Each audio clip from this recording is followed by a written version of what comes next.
Stand by to launch FanStream Sports. 3, 2, 1. Let's start. Hello, sports fans. Welcome to FanStream Sports. Nothing but pure sports. This is the JP Show. JP, it is so good to hear you back on the air. Stand by. Now, here's JP. All right, welcome into a game day edition of the JP Peterson Show. That's why I'm wearing my jersey. My sweater. I'm ready to go. Put me in, coach. Put me. I bet we wish he still played. The last thing we need is me on ice. Yes, look at that. What is that? That's 91. Stamkos, the captain. What is that? Has a C on the chest. I think you're trying to make a statement here, aren't you? I kind of am. I looked in my closet this morning and I went, that might work today. We'll get to that in just a little bit. Greg Linnelli is going to join us from the Lightning Radio Network at 10:45 to talk some Lightning as the season is on the brink tonight, boys and girls. Elimination game tonight in Montreal. The Bell Center will be popping. You think? Yeah. But you know what? I've seen this team rise up in these exact moments and play their best hockey. Question is, my friend, is this the same team? And the answer to that is resoundingly no. But does that mean they can't win tonight? No. It just means they got to reach back and find that winning formula that worked for them so often. And we'll get into that in just a little bit. Also today, coming up on the big program, Daryl Jackson will be joining us. He is going into the Sports Club of Tampa Bay Hall of Fame on June 3rd at our big banquet, which I will be emceeing. Honored to do so for I believe this is my 7th or 8th time doing that. Wow. But it is a absolute wonderful night, one of the best nights of the entire calendar year. And we will all come together as Tampa Bay sports folks, a bunch of our old Hall of Famers, our new Hall of Famers, welcome them in and really celebrate Tampa Bay sports. So if you do not have your tickets for that, and it will sell out if it's not already sold out, I have a board meeting this week. We'll find out. But there are still some tables available. So sportscluboftampabay.org is where you go and get your table right now. And Daryl Jackson will join us. Played for the Florida Gators, played for Tampa Catholic, and had a long run with the Seattle Seahawks as well. So we'll talk with him, one of the great local stars here. He'll join us in studio at 11:30, along with the great Lou Maggio, president of the Sports Club of Tampa Bay. So we'll do a little celebration of local heroes, which we're going to be doing over the next month. We'll have all the Hall of Famers on the show and get ready for a big evening. So we'll do that. We'll talk some Rays baseball. They got a big weekend of promotions and baseball and questions to answer from the Hillsborough County Commission. So we learned a lot yesterday about what's holding this deal up, and it's significant. There are significant answers that need to come from the Rays. I'm not going to sugarcoat that. And the county has gotten some of them. They don't feel it's complete on a lot of them, and this stuff needs to get done, and it needs to get done in short order. And so we'll talk about that and what those questions and answers might be. And, so we'll get through all that. And also, college sports is obviously gone, and it's changed a lot. Let's just put it that way. It's changed a lot. And big reforms are coming. Yesterday, there was a meeting actually here in Tampa, which Rob Higgins attended, and all the state athletic directors talking about what needs to be done and what maybe legislation can be drawn up here in Florida to help the colleges, the state universities kind of navigate these waters from a financial standpoint. And obviously that drives winning and losing these days, obviously, with the money that's going into NIL. So we'll hit a couple of those topics, interesting things that came up yesterday, not the least of which was Rob Higgins asking legislators to codify rivalries. In other words, we want to bring back the war on I-4. And I think it's absolutely essential to do so. These state colleges all have financial issues, right? They all have financial issues. And one way you can attack that is by what? Selling tickets to these competitions. including a football game featuring USF and UCF, which always sells out. And none of your games sell out at USF. UCF probably so, because they've had their on-campus stadium for quite some time. But going into a new stadium, every other year, you would like to pencil in a sellout, would you not? For now, 31, what is it going to be, 31 or 30-some thousand at the new stadium? You should sell out a few games, but that one should be a tight sellout. Should be a tight sellout. Bottom line is you should not be ignoring obvious opportunities to make more revenue. And this is the most obvious of all. Renew the rivalries and make sure that athletic directors on both sides cannot wiggle out of them. Put it in the legislature. In fact, that's how Florida State actually finally got to play, Timmy. You may not know this, but the Gators were scared to play Florida State when they first started playing football. That's right. They were chicken.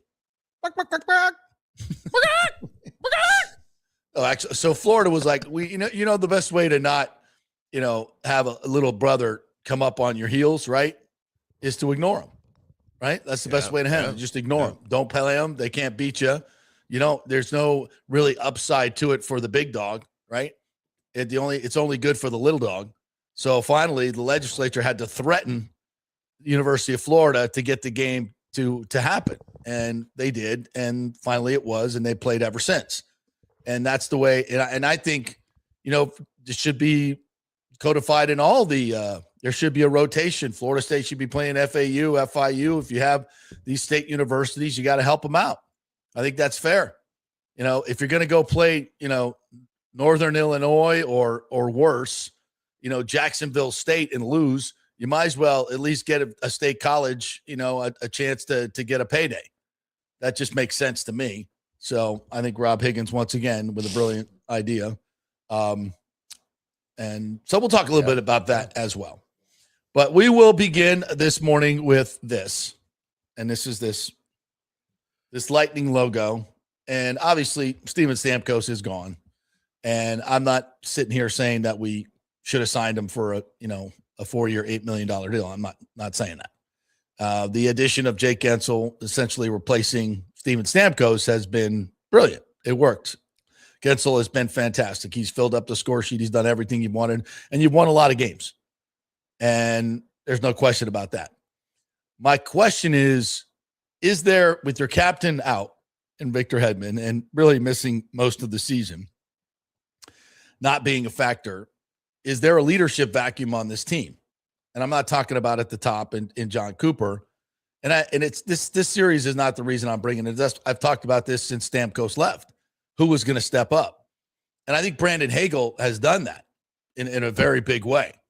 I mean, you could not ask anything more of a guy in this series, but not just this year, but last year as much. And, you look at, there's always the secret sauce, right? To when you have championship teams, and I've covered a lot of them across all sports. And I kind of study the subject. And what is it that makes these teams special? And one of the things is obviously leadership. It's leadership in the room. And, I've covered some fantastic leaders, from Derek Brooks and Rodney Barber and that crew and John Lynch to, you go back to the first Lightning team and Dave Andrechuk was Marty St. Louis, who's now behind the bench in Montreal. Just incredible leaders on that team. And Dave kind of brought the whole thing together. You see it, I covered the back-to-back Florida teams with Harford and Noah. Just great leadership on those teams. I mean, guys that could do it, and it just brought everybody with them into the fight. And it's absolutely essential to championship teams. You see it time and time again. Tim Tebow at the University of Florida covered that team. I mean, find me a better leader than that dude.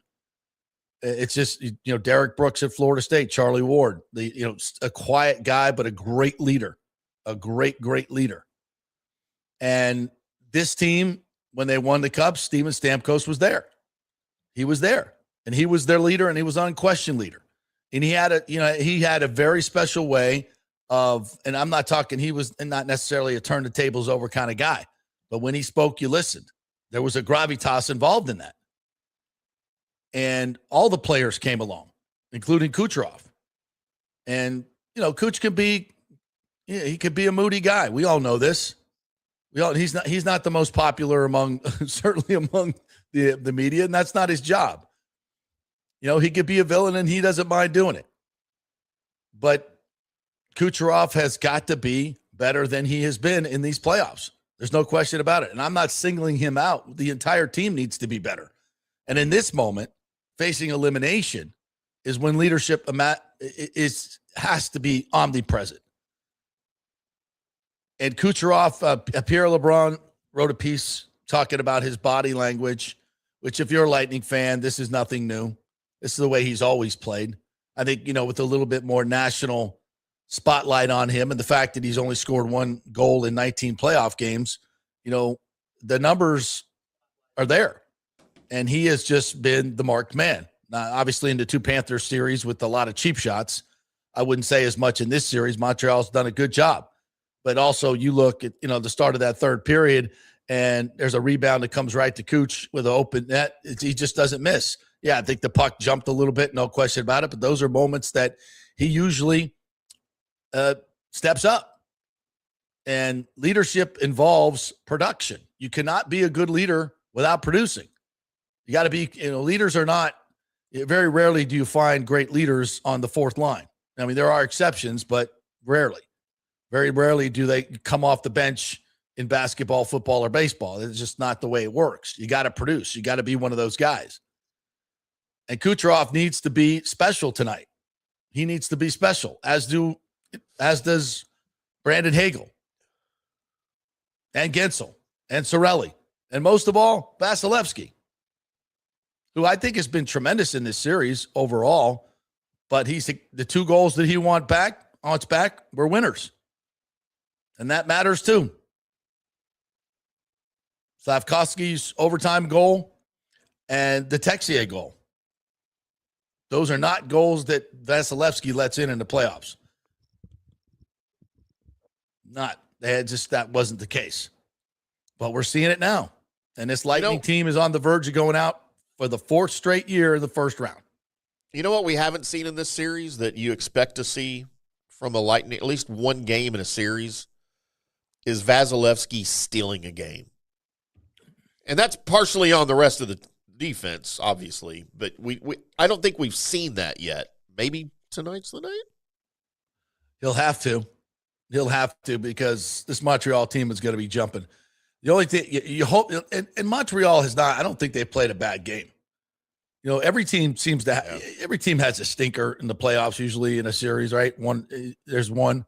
Well, damn, it's about time. And maybe with the pressure on them to close out the series, they don't want to go back to Tampa. Not that this is some type of house of horrors for them, right? Everybody's winning in our arena. And that's another thing, I went back and listened to Cooper's post game, and he used the word unacceptable a few times. And that's where leadership comes in. There are certain things that are just non-negotiable. And the fact that the Lightning have not had a lead after the first period in 21 games. By the way, curse you, Olympic break. Curse you, I curse you. Kind of hurts right now, doesn't it? Good God. You want to talk about night and day. Wow. And what the hell happened? I don't know. I wish I could put a finger on it, but it's not the same team. Not even close to that team that went 21-1. And I know the regular season and the playoffs are different, but we're talking 20 games in a row. You have not had the lead after the first period. I mean, that's just not good hockey. So this is a team and a night really that is kind of, I think, really important in the future of this franchise. Like, we get this back to a game 7, anything can happen. Montreal's been the better team. And the Lightning in a critical game 5, as we all know, the winner of game 5 in a 2-2 series, 80% wins the series. That's a strong number.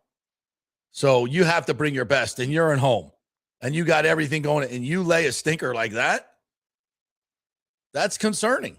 That's, to me, this team has the players. To me, is it leadership? What is it? What is it on this team? And I'm not talking about the head coach. I'm talking about in the room. because it's the room that sets the tone there. And it's got to be better. You know, you look at a slow change in the third period in a tie game. That's what gets you beat on the Texier goal. Come on now.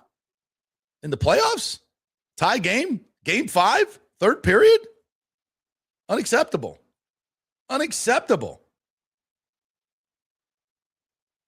You know, listen, as an employee of the Lightning, it hurts me to say a lot of these things, but the reason I say them is because I know they're better.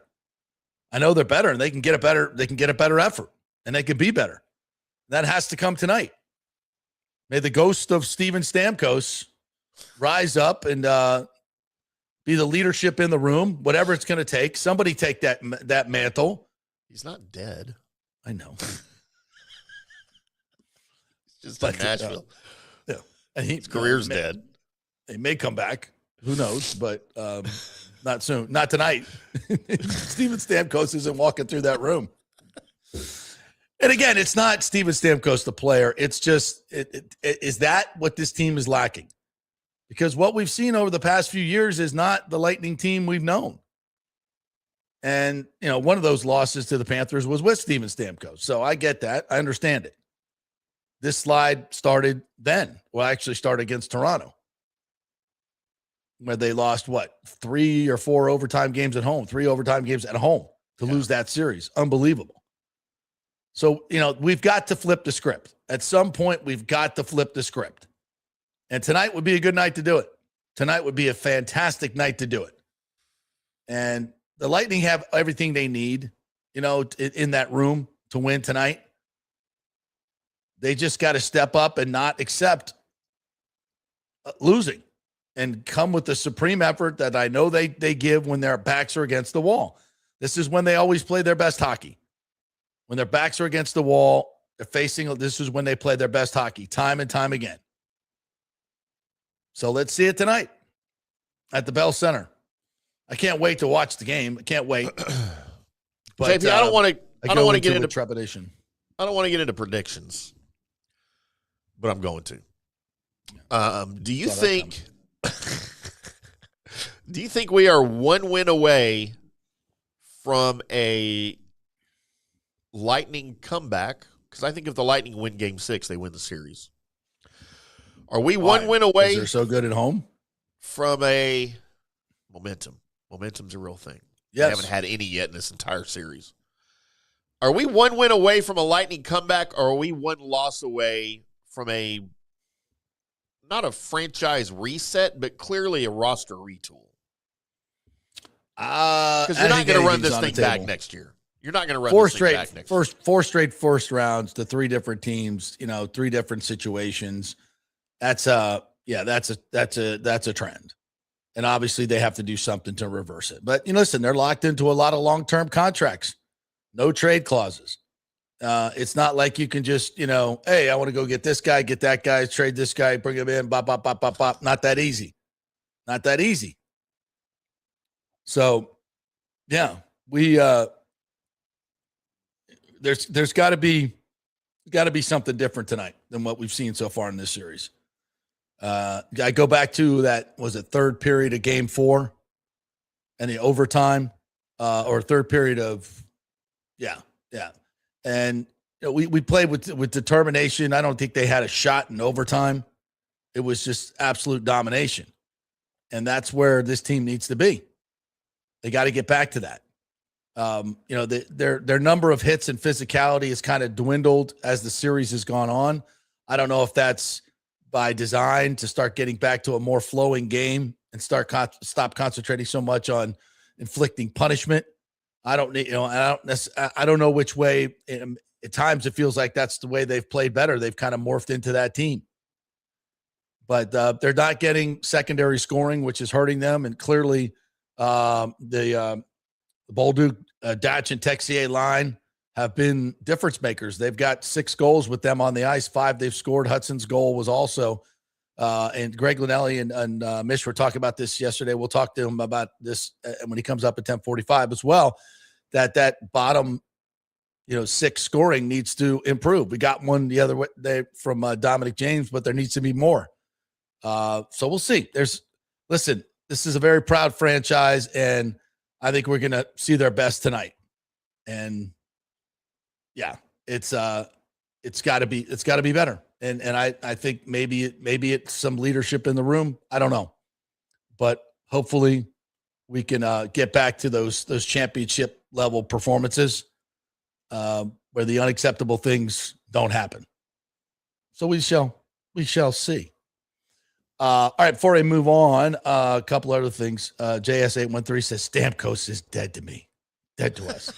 Why? What did he do to you? I don't know. I think there's some, there's a little sour grapes there, I think, for fans and Stammer, but that'll be ancient history. Yeah. But why? I don't know. It's he didn't choose to leave. Said, yeah. And I'm not talking about, obviously, we got to bring Stamkos back. That's not what I'm talking about. I said that quite clearly. It's, are we missing some leadership in the room? And that's where I think the special sauce is at times in the playoffs. So just my thought. You guys, I'll get your thoughts here as well. Let's see. Alejandro, good morning to you, JP and Timmy. Well, we'll say let's see the Lightning hopefully push for Game 7 tonight. I want to say I think Connor McDavid's time at Edmonton is done, and we trade for him, then extend. I think there's a lot of Lightning people that are talking about that, to be quite honest. You know who else is talking about that? Everyone on every other team in the NHL. Yeah, that's true too.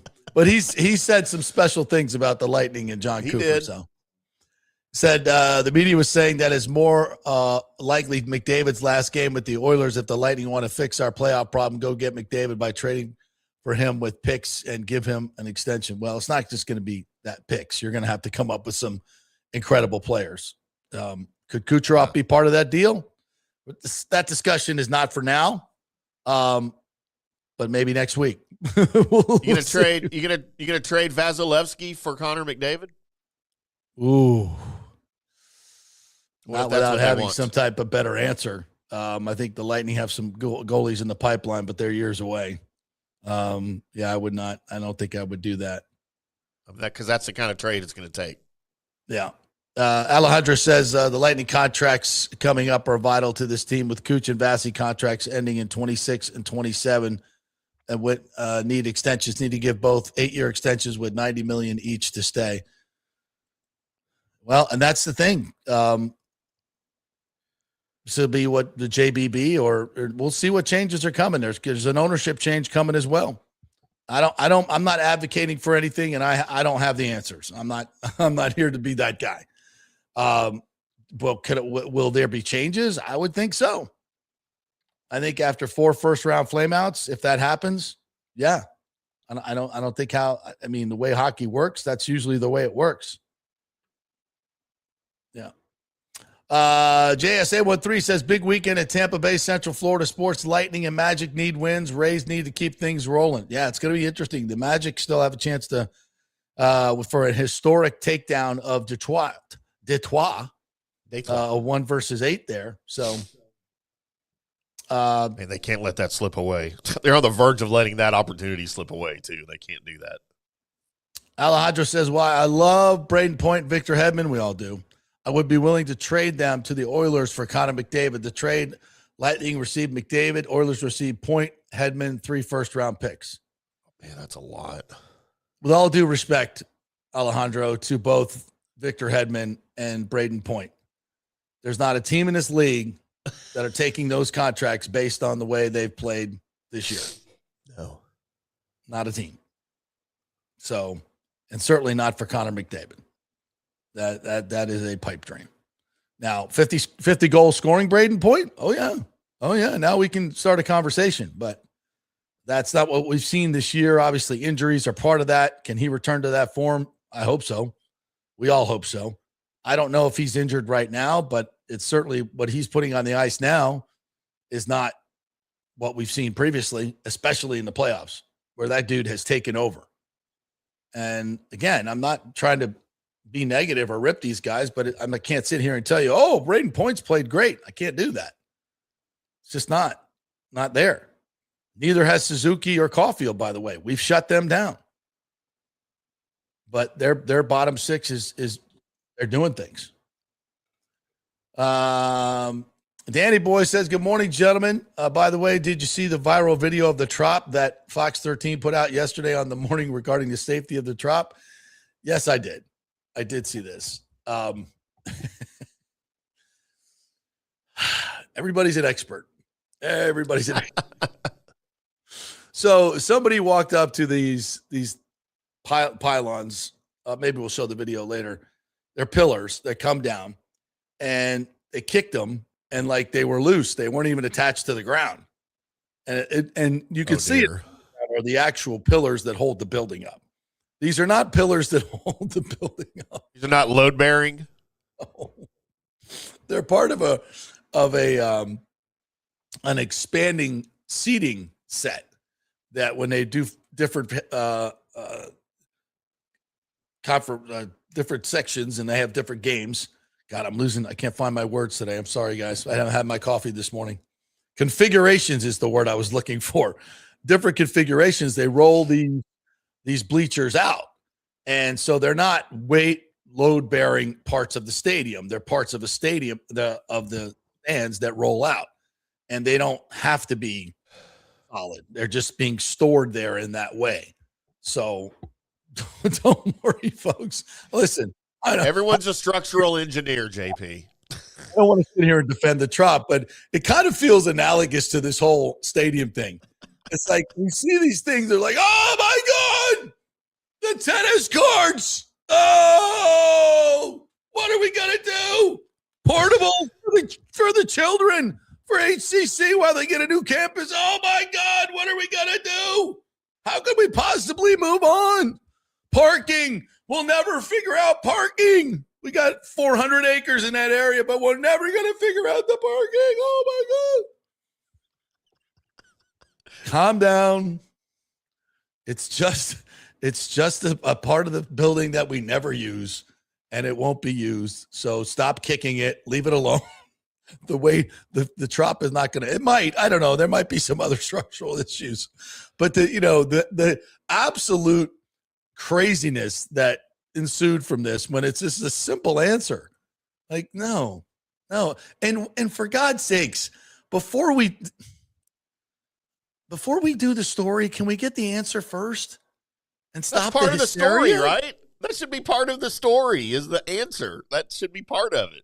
Well, first of all, you call the Rays, you get a response, and they say, oh, yeah, and you go, oh, it's not a story. Now it's no longer a story. It's not a story anymore. Well, I guess it is because somebody put it up on social media, so you have to tell everybody it's okay. Yeah. I guess in that part, that's good journalism. But for the most part, the hysteria, like, and as soon as I saw it, it was like, no, it's not a way. I could even, I mean, I'm not an engineer. My dad was, but I could see in the video, like, yeah, I don't know exactly what it is, but I know it's not a load-bearing pillar. I'm pretty sure it's not that. I'm no engineer, but good God. So, yeah, we're all safe. You can go to the Trop this weekend. Get your little replica Trop, which will have the little pillars in there that you can kick if you want, I'm sure. I saw those the ones that they light up, right? The roof lights up. Yeah. What are those? What's the point of that? I kind of like it. It's kind of cool. Right. Rick says Hedman will play tonight. Block a game-tying goal and win in OT. Also, Stu will help build a new stadium, and my ex-wife will pay all that money back in alimony. Wow.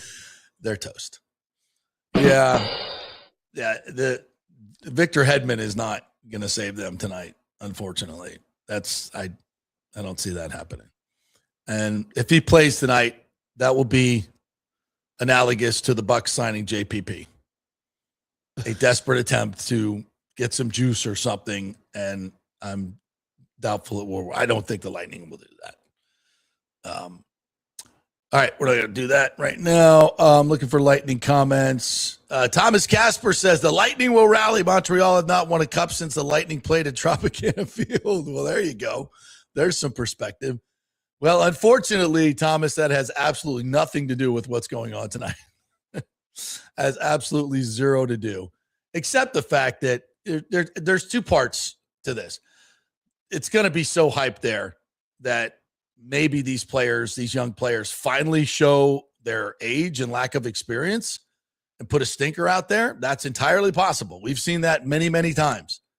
And I think that may be some residue of why Montreal hasn't won squat since the Lightning played the Tropicana Field, is the pressure to win up there is just ridiculous.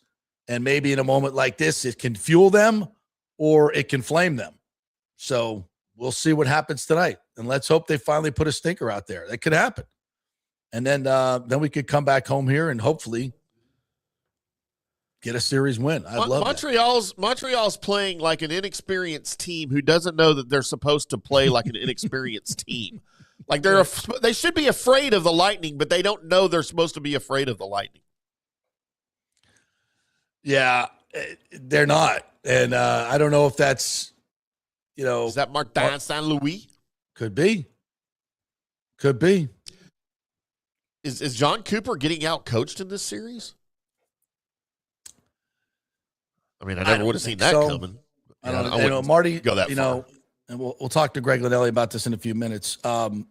Marty's made some interesting moves. So a timeout, certainly in game one, was a stroke of genius. I'll give him that one for sure. All right, let's take a break. We'll come back on the other side. I want to get into the Rays baseball. Yes, there were some questions from the Hillsborough County to the Rays that need to be answered. So we'll get into that a little bit. We got some comments on that. Do a little Bucks talk, some college football talk as well as we go through the day. Pitch Roofing is the folks that will come out to your house for free. Take a look at that old roof of yours and say, you got 2-3 years left on this, or you needed to get it done now. They'll walk you through the whole process. And if you mention the JP Peterson Show that you love and enjoy and they support, they will give you a special JP discount. How about that? Get the JP discount. Go to pitchroofing.com. You can set up an appointment online. You can call them, do whatever you like. All I know is they are good people. They are trusted. They are bonded. They are insured. They will stand behind their warranty. You have my word on it. Good people over there. Pitchroofing.com. Even if you don't need a roof, call them up. Have them come on out. They're nice folks. Get them a cup of coffee. Sit down and chat with them. They'll tell you all about your roof. Pitchroofing.com. Back in 3. Pitch Roofing believes giving back is part of doing business the right way. That's why they proudly offer exclusive discounts to those who gave the most to our communities, including veterans, first responders, seniors, and teachers. And for listeners of the JP Peterson Show, there's even more good news. Pitch Roofing is now offering a special discount just for fans of the show. With so many roofing companies coming and going in Florida, it's important to choose a contractor you can count on long after the job is done, especially when it comes to honoring your warranty. Pitch Roofing is built for the long haul with a reputation for quality, transparency, and standing behind their work. Whether it's a repair or a full replacement, their team delivers honest guidance, quality workmanship, and no high-pressure sales. Call 727-67-PITCH, 727-677-4824, or visit pitchroofing.com to schedule a free estimate. Pitch Roofing, roofing done right. As the Rays enjoy being back in their Tropicana Field home this season that was ravaged by Hurricane Milton, Italiano Insurance wants to remind us all how important it is to be properly insured. 40% of you are underinsured. That can mean financial disaster. Let the experienced and friendly agents at Italiano shop your policies for the best price and the right coverage. Italiano saved me over $1,000 on our auto insurance last year, over $500 on our homeowners insurance. They can do the same for you. That's a grand slam. Might as well get a double play by adding flood insurance and business insurance to your portfolio. Cost less than you think, and trust me, you do not want to risk your home or personal wealth. That's a whiff. So step up to the plate and call 813-877-7799 and chat with our all-star agents at Italiano Insurance, or call our Boca Grande office at 941-964-0400. Hey guys, you already know that Riveters is the best sports bar in all of Tampa Bay, but now it gets even better for Rays baseball season. During all Rays games, check this out, $6 Tito's, $6 Jack, $6 margaritas, all during Rays games. Are you kidding me? And that's always a great pour from the great bartenders at Riveters. Great service, great food, everything is fresh, nothing is frozen. And let me tell you, if you want baseball and wings, you will not find any better than Riveters. Their sauces, like the blue cheese and the ranch and everything, is handmade, and the wings are big, and they're perfect.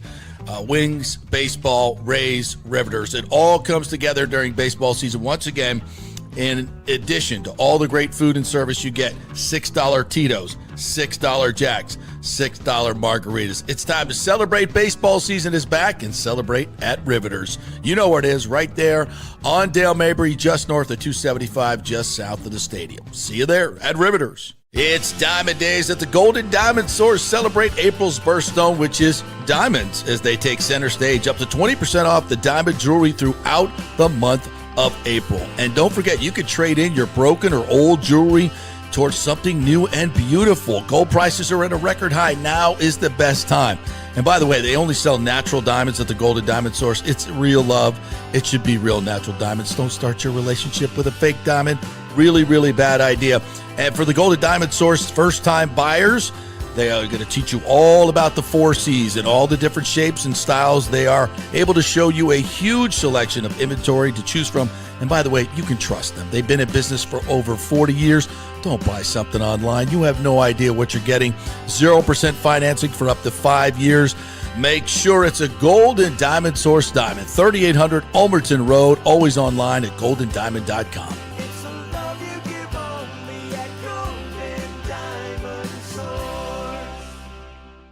Hey, JP here for Genesis of Tampa and the Murphy Auto Group. I think the best way to experience a business is to use that business. And I just did at Genesis of Tampa. Just bought a GV70, a 2023, and it feels and drives all new. It's an absolutely fantastic car. The technology, the comfort, and the price, absolutely outstanding. Frankly, I never thought I could get into a car like this, but they made me a deal I could not refuse. And I also get the VIP service where you can just drive right up, their pit stop service. They'll top off all the fluids, make sure your air in your tires is good, new wipers if you want them. If you need extended service, they will come to you, bring you a courtesy car, and then bring your car back. What more do you want? The experience was just VIP all the way. And you can get that at Genesis of Tampa. And don't forget, you can get extended warranty, which I did. So I have worry-free miles up to 100,000, and all they do is just take it in. Actually, I don't have to take it in. They come to me. It's perfect. It's Genesis of Tampa right there, 801 East Bears Avenue, right off of 275. Go see them and tell them JP sent you. Let's go. Right now, back to the show on FanStream Sports. All right, welcome back on this Friday. Game day, Game 6 coming up in Montreal tonight. Lightning facing elimination. We've been here before. They can handle this, but cannot wait for the excitement. Oh, I will be on edge tonight. No question about it. And a big thanks to our great folks at Riveters. They are the best sports bar in all of Tampa Bay, in my opinion. And one of the reasons is all the food is fresh. It is not just a place where they take a bunch of frozen food, throw it in the microwave like a lot of sports bars do. No, we're not doing that here. Everything is handmade. The sauces are handmade. The wings are absolutely phenomenal. All the sauces are handmade. The blue cheese, the ranch, everything makes a difference, folks. If you haven't been to Riveters, go check it out. The prices are great. The staff is amazing, absolutely amazing. That's a big part of it over there. They run a great restaurant. So if you're looking to watch the Lightning game tonight with friends and watch the Rays game as well, why not head on over to Riveters? Just north of 275, just south of the stadium, right there on Dale Mabry. That's going to be my second stop, JP, when I get to Tampa. It's going to be my second stop. What's the first? Spaceship. Oh. And you don't even right have to move your car. Yeah, it's right next door. It's a fantastic thing. I know, because you are a space enthusiast. I know you'll be visiting the Kennedy Center because you love all things NASA, space. I know. Yeah. All the space flight, and there's a spaceship. I got to go visit it, right? Yeah. Special uniforms you can wear in there too. I've heard.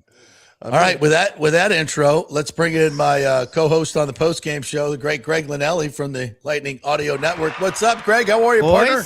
Boys, how we doing? We're always off to a roaring start. Start. So I went to my closet this morning, Greg, and this thing was staring me in the eye. Ooh. Look at that, sharp looking. Yeah, it's got the C. Do you want Stammer to come back? Is that what we're hoping for here, or what? No, I want the ghost of Stammer leadership. Yeah. to He's come not back. dead. I told you he's not dead. His leadership, though, is Just his career. It's not here anymore. I'm kind of thinking that, these are the games where, and Torts used to say this all the time, and I talk about it all the time. Leadership, all that has to come from the room. Mm-hmm. If you're going to be a championship team, it has to come from the room. Andrew Chuck was that guy that came in and just added that extra part in 2004 to help us lift the cup. And I think Stamkos's leadership through that time was absolutely phenomenal. And in so many ways, because, he grew up with Kucherov and Vasilevsky and all these guys. The gravitas that he held and all that there was a magic to that whole team. And Stamkos seemed to kind of be that guy. I'm not saying they don't have it anymore. The results would suggest they don't. But I think Hagel has kind of become that guy. And we saw that in Game 4. And I'm thinking that's the kind of magic that they need. Guys in the room to kind of summon that determination and play the way they did in overtime the other night. And I think that's what's needed tonight. Your thoughts? Yeah. I mean, leadership is weird. It's hard to put a finger on, I know. Following sports as much as you have, as much as I have, I mean, a lot of times it comes down to, are you more talented than the other team? I mean, in certain instances, I do think in an evenly played series, you can have, how I would look at leadership is somebody takes over a game. Yep. And says, okay, this is done, and we're going to figure it out. So tonight, who would that be? I think we're looking at guys like Kucherov, probably Hagel, continue to do it. Mm-hmm. Be nice at Braden Point. Yes. Got that going. We talked about this. We've seen him take over playoff games, have we not? We have, we have. And, I think probably a game where Vasi's just says nothing is getting through. Yep. Nothing is getting through. So that's how I would look at it.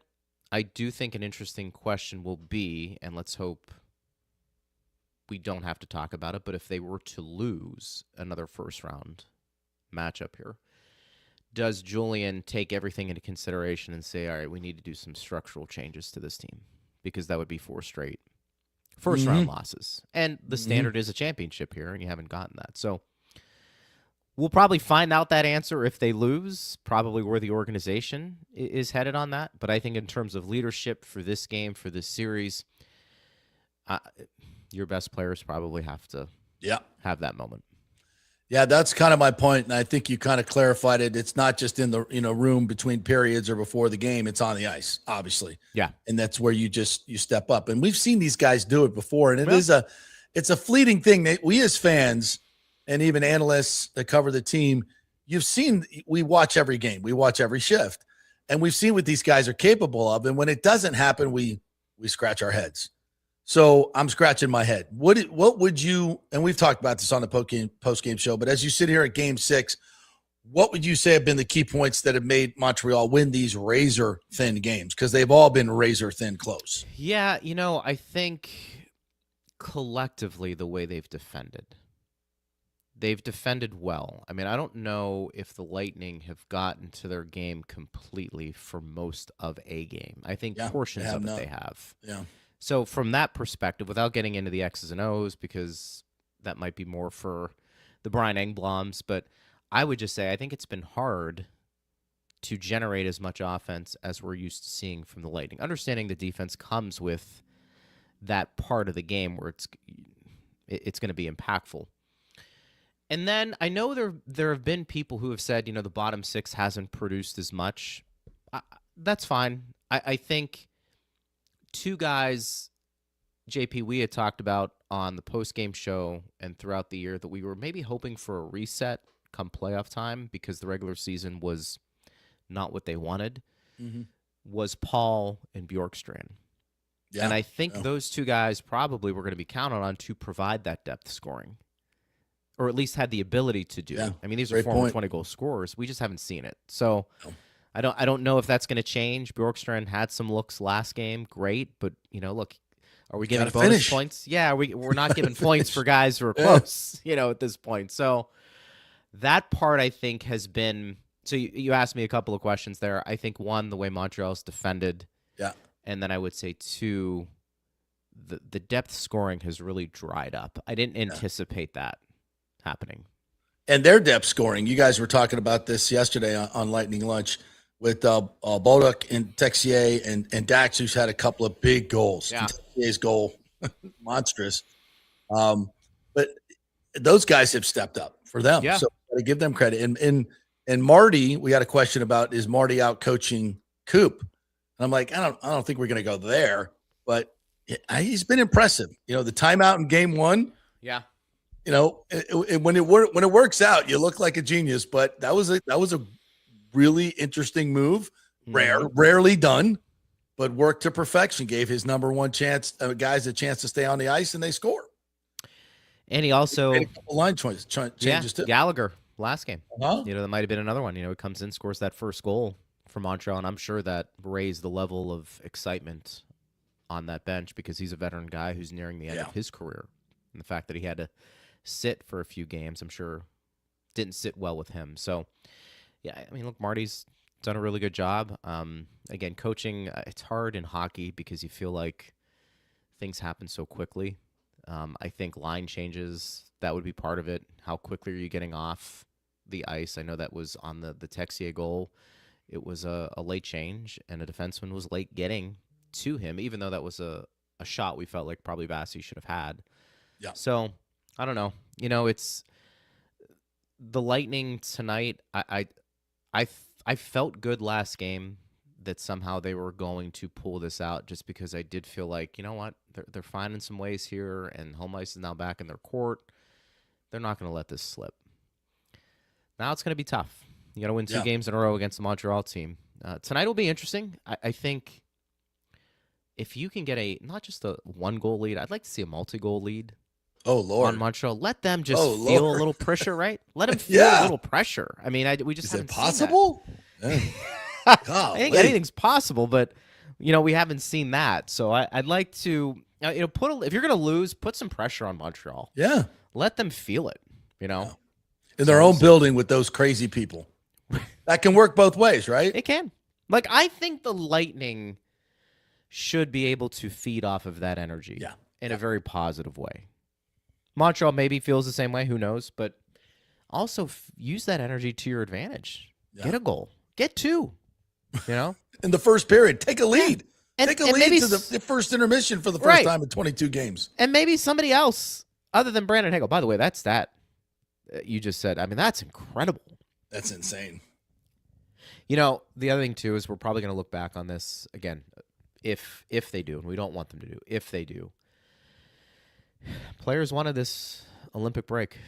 Right? Oh, my Lord. I mentioned that in the first segment, like, holy hell. It's going to end up impacting the Lightning. Because they've played better in the postseason than they did when they came back from the Winter Olympic break. But, boy, did that have you can't deny it. It did have an impact on them. Oh, my God. From 21-1 to just below whatever average. They were. Yeah, whatever they were. You know, so, but are the players going to be upset about that? Probably not, because they want the Olympics. Yeah. So, you know, you reap what you sow to a degree, but that is something interesting to kind of look back on and say, condensed schedule, you took a break, you had a lot of momentum. Would you have done it over again with the same option, or is this just like, look, Olympics happen, you got to take the good and the bad when that happens when you come back? Who knows? Greg Gonelli joining us here. He is the game day host for Tampa Bay Lightning Radio Network, and our post-game, he is the point man that dishes it all out for the craziness that happens in the post-game each and every game, which you guys you should listen to after the game. Yeah, why wouldn't you be listening? Yeah, exactly. So as we go into tonight, is there any changes that Coop can make? He is the master at changing lines, getting a spark, finding something. Is there anything you expect tonight for him to do? Anybody coming on that may not have played? I don't think Victor Hedman is the answer, and I don't think they should put him. You think he comes back? I don't think so. I don't think so. And I don't think it would be good for Victor. You know, I don't I mean, this isn't even regular season speed. We're talking about 120 miles an hour. Everybody's going, and he hasn't played in a long time. Leadership. Get him in there. Did he take the ice for 5 minutes? He can do the pregame speech. I think it would be unfair to him, and I Yeah. don't think it would work too well. Yeah. Even though he's been skating with the team, I get that, but playoff, and he knows it better than anybody else. The playoff intensity is just a different level. It just from a physical standpoint, it's hard to get there. It would take some time. Game 6 on the road is probably not the spot to be. I do wonder if the Stu can play. Would they Yeah, go 11? now that I think is a big deal because he's giving you some really, really good minutes. He can. I don't know if I'd take Crozier out, and I'd probably have the extra defenseman there to protect if the Stu, for whatever reason, has to leave early. The other thing, too, is, JP, maybe do you look at the last 2 games of the series, and are you like, you know what, let's go 11-7. We're riding our big guys. Yeah. We're just going to, Cooch, you're going out there every few shifts. You're going to play maybe 23 to 25. And that 12 forward isn't exactly lighting it on fire anyway. Yeah, so maybe that's maybe Whoever it is. And the reason maybe that has a little bit more gravitas would be we've seen John Cooper go 11-7. So while maybe maybe it's not such a big tactical change, maybe we go 11-7 tonight. Maybe the Stu goes in, and then maybe you go to Hagel, Gensel, Cooch, Pointer, Sorelli, and you say, look, you guys are going to be playing a lot, so go out and get it. Because you're right, like the bottom 6 hasn't really done a heck of a lot, so you might as well just say at this point for this series, ride the horses. And Destu, listen, he's one of your better players. I don't whether he just is. He's one of your better players. He's made a difference this year, and there's no question about that. And maybe he can provide a little bit of something that you're missing. I don't know, but I think this team has probably played a lot of its best hockey at 11-7. So maybe you do that. What do you think? Yeah, I would agree with it. I would go with it. Maybe that's, outside of that, what are we really hoping for? I mean, you could throw Geeky back into the lineup. Maybe he looked okay last game. That's fine, but I don't think that's going to make an impactful change. You're, hoping Bjorkstrand and Paul, let's hope he comes back tonight. Maybe they're able to give you a goal or two. But, I mean, honestly, we have to deal with reality. Yep. And so far this series, it's been the big boys. Mm-hmm. So lean on them more and go 11-7. I'm going to predict that Dominic James gets another goal tonight. That'd be good. DJ Yeah. has been really good. And I am excited about his future with the Lightning. No question about it. Yeah. And just the way his speed has been noticeable for the Lightning. Would you agree? But it's a game changer. I think noticeable is a great way to put it. He's got a lot of juice when he's humming. And maybe he's a guy if you do go 11-7 tonight, maybe you give him a few shifts with some of the big boys too. And say, go ahead. Gonsalves, I think, and James have been good at times together. But I think tonight and then on Sunday, you're doing what you can do to win. Don't worry too much about, I like this guy with him. Just go get it. All right. Any other closing thoughts on tonight, do you think? No, I think, you talked about the leadership aspect of things, and I've got to think, hey, no more losing in the first round would be something internally, externally I'd be talking about. Let's get it done and let's bring it back home. From there, let's see what happens. And 2-goal lead. Get a 2-goal lead. Yes, please. And then from there, and if it doesn't happen, then you and I can come back on this show and we can talk about, okay, hasn't worked out, what needs to be done.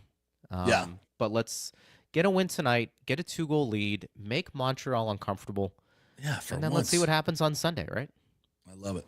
All right, Greg, great stuff, my friend. Lightning Lunch is a must listen to. Right when we're done with this show, you can go listen to that one each and every day from 12 to 1. So there you go. It's great stuff. Great job, JP. Thank you, man. We'll Appreciate talk soon. it. You got it, buddy.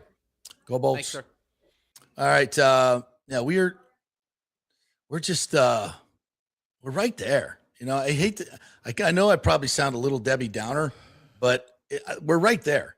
I mean, these games have been close. It's just the Lightning have not played their game. To Greg's point, they've gotten to their game, at moments, but they haven't been able to sustain it with any momentum at all. And all good credit to Montreal for that. Yeah, but you got to force your will on the other team. That's what Montreal's doing right now. Yeah, to the Lightning. You want an uncomfortable prediction from me tonight? For tonight, sure. JP? Suzuki hat trick. Doesn't mean Lightning lose. I'm not saying the Lightning are losing. I'm saying Suzuki hat trick. Is there a expedition in the Great White North to go find him, to bring him back to the series? Because that's what I'm saying. I know he's been MIA. He's been up in Saskatchewan or some shit and doing some ice fishing. He's been in Saskatoon, don't you know? Yeah, he's been up there with the Newfies, probably doing some ice fishing because he ain't been playing any hockey. All right. He's going to break out game for Suzuki, but it might not be enough. I'm just saying. I'm going to go Hagel hat trick. How about that? I'll see you. I'll see your Suzuki hat trick and go Hagel hat trick. How about that? All right. How about that? How crazy would that be to have opposing hat tricks? God, can you imagine the Willis Reed moment if Hedman comes out there on the ice? He's not. I don't think he is. And I don't think it would be a good idea. I do not think it would be a good idea. Even as much experience as he had, there's just no physical way to get up to speed that quickly in an elimination game. You just, where one mistake can cost you the series. No. And everybody cites the Willis Reed moment. That's just become a pop culture thing now and a sports thing. What nobody remembers is that Willis Reed came in and went like 1 for 15 from the field and then left the game.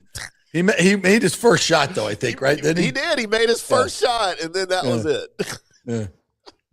But it was just it's his presence, his leadership, the ghost of Willis Reed. Now you want to talk about the Jordan flu game. Now we got something. The sniffle game? The Jordan flu? Yeah, the Sniffles playoff game. What, against the Cavaliers, right? When he scored when he had 50? the sniffles?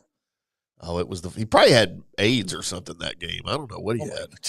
Allegedly. He got rid. I said maybe. I mean, clearly it went away. Kind of like Magic Johnson's. Oh, I guess. Buckin 220 says the puck luck in this series has to flip at some point, right? You would think. Have we gotten any puck luck? Not much. We've had a lot of posts, a lot of whiffs and opportunities. Yeah. Yeah. It's also it's just like the hockey gods gave us such a run and then they're just like going to punish us. But it's got to flip at some point. Tonight would be a good time. Man, I think in the playoffs you create your own puck luck. That's what they say. And I think that's true. It's just hard work, the residue gets you great results normally. And sometimes, if Kucherov buries that puck at the beginning of the third and we take a 3-2 lead, it doesn't lead to a slow change and Texier goal. So yeah, I mean, obviously ifs and buts, candies and nuts, but that's a big moment. Radish hits the post. Bjorkstrand hits the post. They've hit posts too. Don't get me wrong. So but if I'm thinking about the first goal, Gallagher's goal comes off the boards right in front of the net. Now, the fact that there were 4 Canadian players there is probably the bigger reason it ended up in the net and the Lightning couldn't clear it. That's the more reasonable part of it. But yeah, they got a bounce there. But then they finished it. And we have not, to me, that's the magic. I said this yesterday. The magic that has been gone from this team is they can't finish. Suddenly they're great players, can't finish. They're getting opportunities. They're just not finishing. And I don't think, Dobesh has made some great saves, but I don't think, he's certainly not stealing the series standing on his head. I don't see that. So sometimes it just comes down to burying the puck when you get your opportunities. And the Lightning best players have not done that. They've not done that. All right, we got a $10 super chat here. Ooh. Let's pop that up. There we go.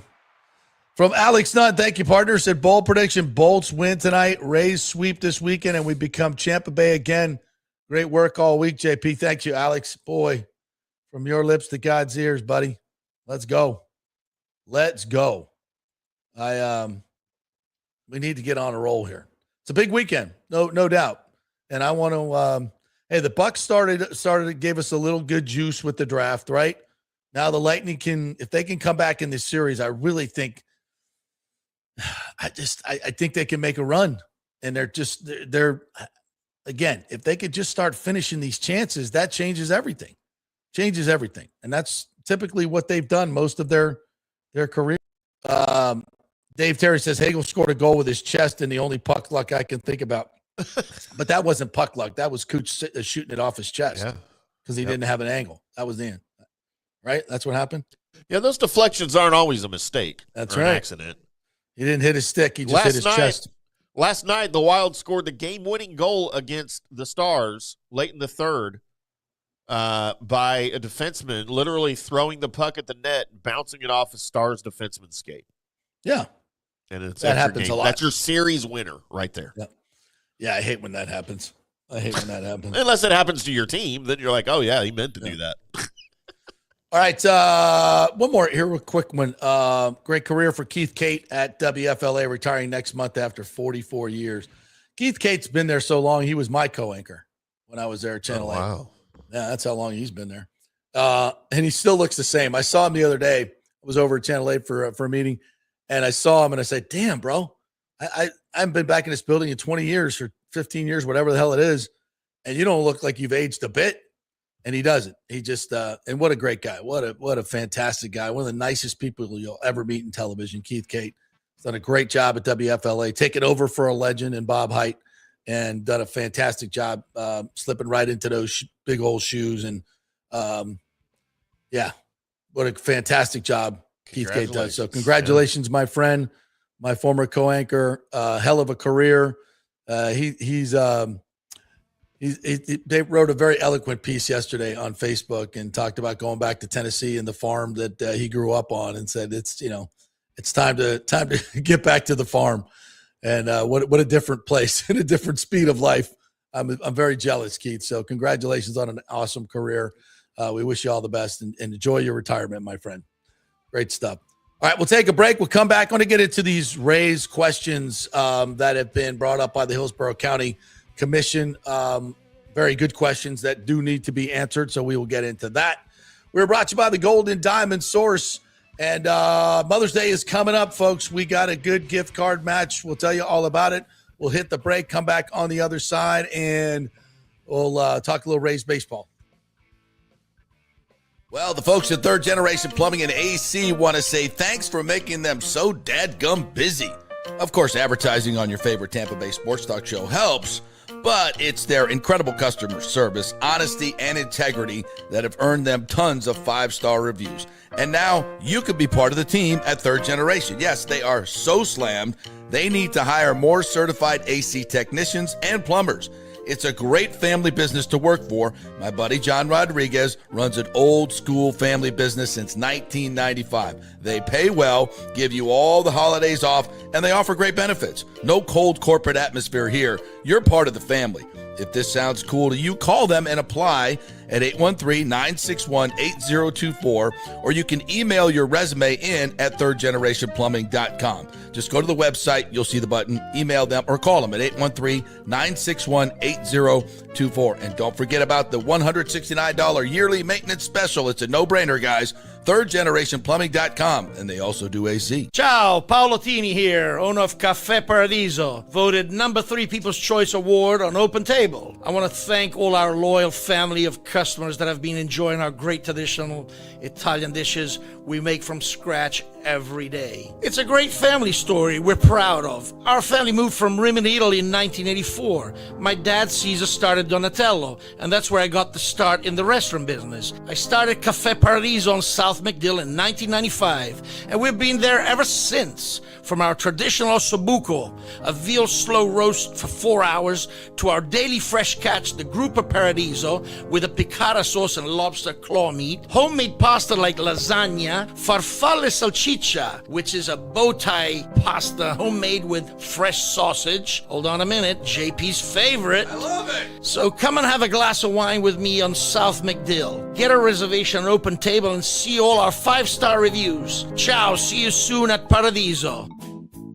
Sports fans, it's time to gear up. Head to fanstreamsports.com and check out our brand new merchandise store. We're talking bold t-shirts, 3/4 zips, hoodies, hats, mugs, and more. Everything you need to rep your favorite shows and your favorite crew. Whether you're rolling with the JP Peterson Show in Tampa Bay, From the Rough in Dallas, the Tim May Show featuring Clay Hall, or the Jeff Thidoff Show in Ohio, or any of our FanStream Sports original programming, we've got the perfect look for game day and every day. So don't wait. fanstreamsports.com. Click merch and grab your gear now. Wear the stream, live the stream, fanstreamsports.com. Welcome to Kingmakers, home of the JP Peterson Show studio and Tampa's premier business networking and social club for members only. By day, it's an exclusive, vibrant co-working space with a stylish conference room, focus rooms, a full production studio, and an in-house marketing team. And by night, Kingmakers transforms into a sports-centric social hub with a full sports bar, golf simulator, and exclusive events. For young entrepreneurs and seasoned professionals, it's the perfect place to work hard, play hard, and make big moves in Midtown Tampa. Close the deal, celebrate the win. Only at Kingmakers. Become a member today at kingmakerstampa.com. Your business, your club. Hey, JP here for my concierge medical professional, Chris Lugo, PA. You've heard him on the show for a couple of years where he shares invaluable medical, nutritional, and supplement advice. With Chris, it's like having a medical provider as your best friend. What I love about this concierge service is the convenience and support he offers. I can text or call him 24/7 with any questions or concerns, and he'll promptly call in a prescription if needed. No office visits or copays required. It gives me peace of mind knowing I have someone genuinely invested in my health, not just focused on insurance profits. And the best part, the Bay Area Modern Medical Center's personal concierge service is more affordable than you might think.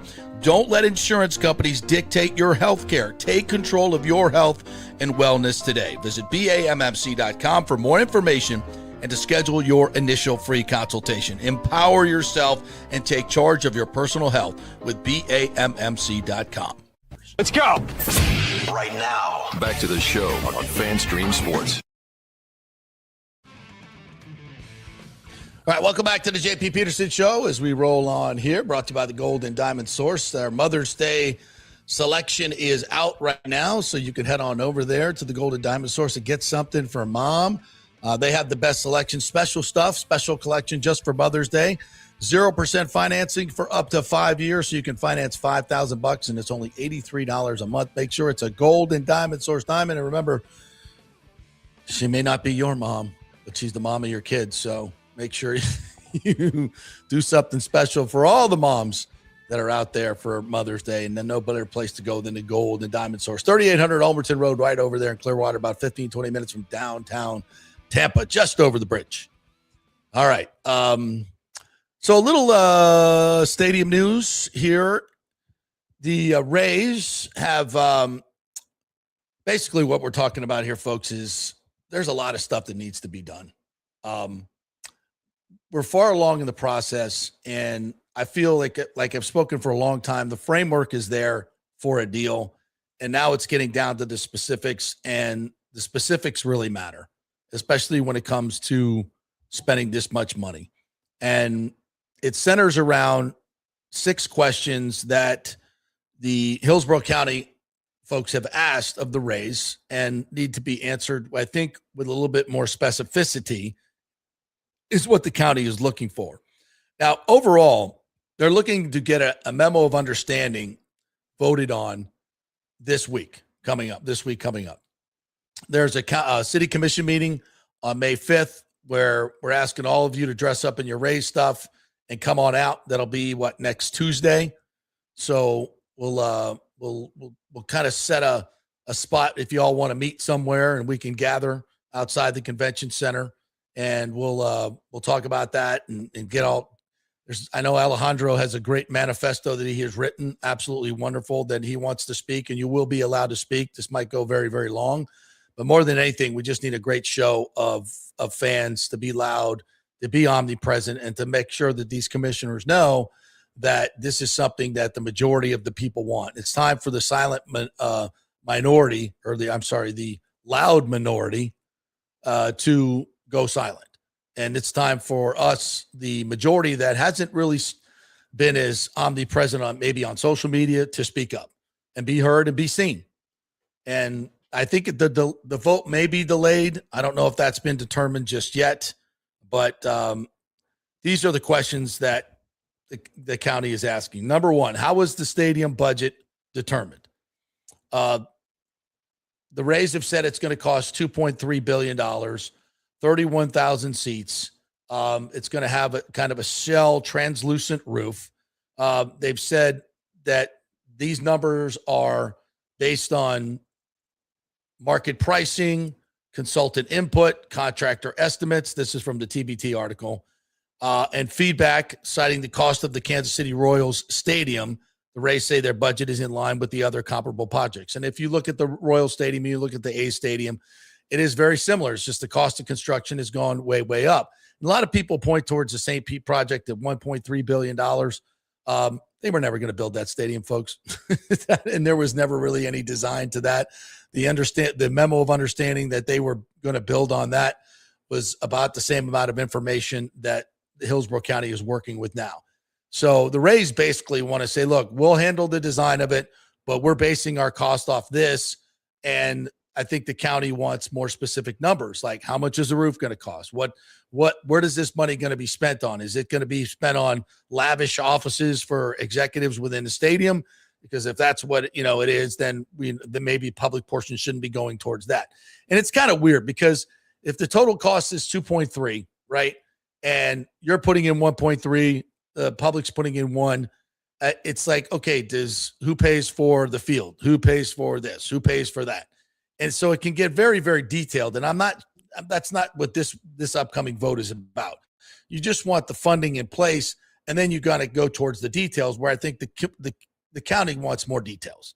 So they're going to have to find a way to figure that out. And within the time constraints that, given that the Rays are putting on this, then that they want to have it done by 2029, but it's not just because they want it. It's because the state funding is in place. A lot of the elected officials are in place to get this deal done now. And that's what they want to do. That doesn't mean necessarily that they're trying to shove a bad deal through. It just means that it's important to get it done now with the situation, because if the situation changes dramatically, either politically or you lose the funding from the state and you have to go back next year, there's more work involved in that, more people, there's going to be a new governor. So these are all things that could kill this project. And if you're a Rays fan, again, it doesn't mean it's bad. It doesn't mean you're trying to shove something through. It just means that's the timing. And the conditions are right now to get this done. So let's get it done. And I'm for that. With a caveat that some of these questions need to be answered with more specificity. They had a big discussion yesterday at the TSA meetings about this, and Eric Hart spoke about it and just said, maybe this memo of understanding should be non-binding. And if that can continue, if we can get the state funding passed with a non-binding MOU, then I think that's something we should do to move forward. And they can work out these other things as the details go on. But still stay on a timeline to get it done by 2029. They asked, what are the private funding sources for the Rays portion of the stadium construction? Describe the plan to obtain additional private funding if the total private and public funding is not sufficient to cover all necessary construction costs of the stadium. So what's going on here is, even though the Rays have said we'll pay for all cost overruns, what the county wants to say is that's great. Where are you getting that money? We'd like to know what the source of that money is. Because if they don't come up with it and you've got kind of a half-baked deal and you're kind of running out of money, who is eventually going to have to pick up the tab? Well, the city and the county aren't going to leave like half a shell of a stadium. They're going to have to pick it up. Now, this is obviously something that, would absolutely not come to fruition if the Rays ownership has its way. Obviously, they want everything to go smooth. They want the whole build out to go. But there are other geopolitical things that can come up that are beyond their power, right? So basically what the county is saying, we need some assurances that you have the money before we're going to start forking out all this upfront money. And that's fair. And it's not like they have to, here, let me show you a pile of cash. They just have to see kind of where it's coming from. And that's fair too. And I think the Rays probably need to They know where it's coming from, and maybe they don't want to be as specific as the county is, but they can get to a feeling of where they feel good enough that it's going to be a good enough guarantee assertion that they're going to have the money. So I think, again, this is something that the Rays probably need to answer with more specificity. Number 3, describe how the Rays determining the percentage of public funds that will go towards specific areas and or amenities in the stadium and the surrounding grounds. So again, what are we paying for? What are you paying for? They want that delineated more specifically. What is the minimum valuation of completed mixed-use development and the Rays and or their development partners will agree to guarantee? The Rays have said they'll do $8 billion into a taxable mixed-use development surrounding the stadium. The county wants to know, when's it going to be built? When can we expect that tax money to be coming back to the residents in forms of those property taxes? What is the timeline? Again, that's important.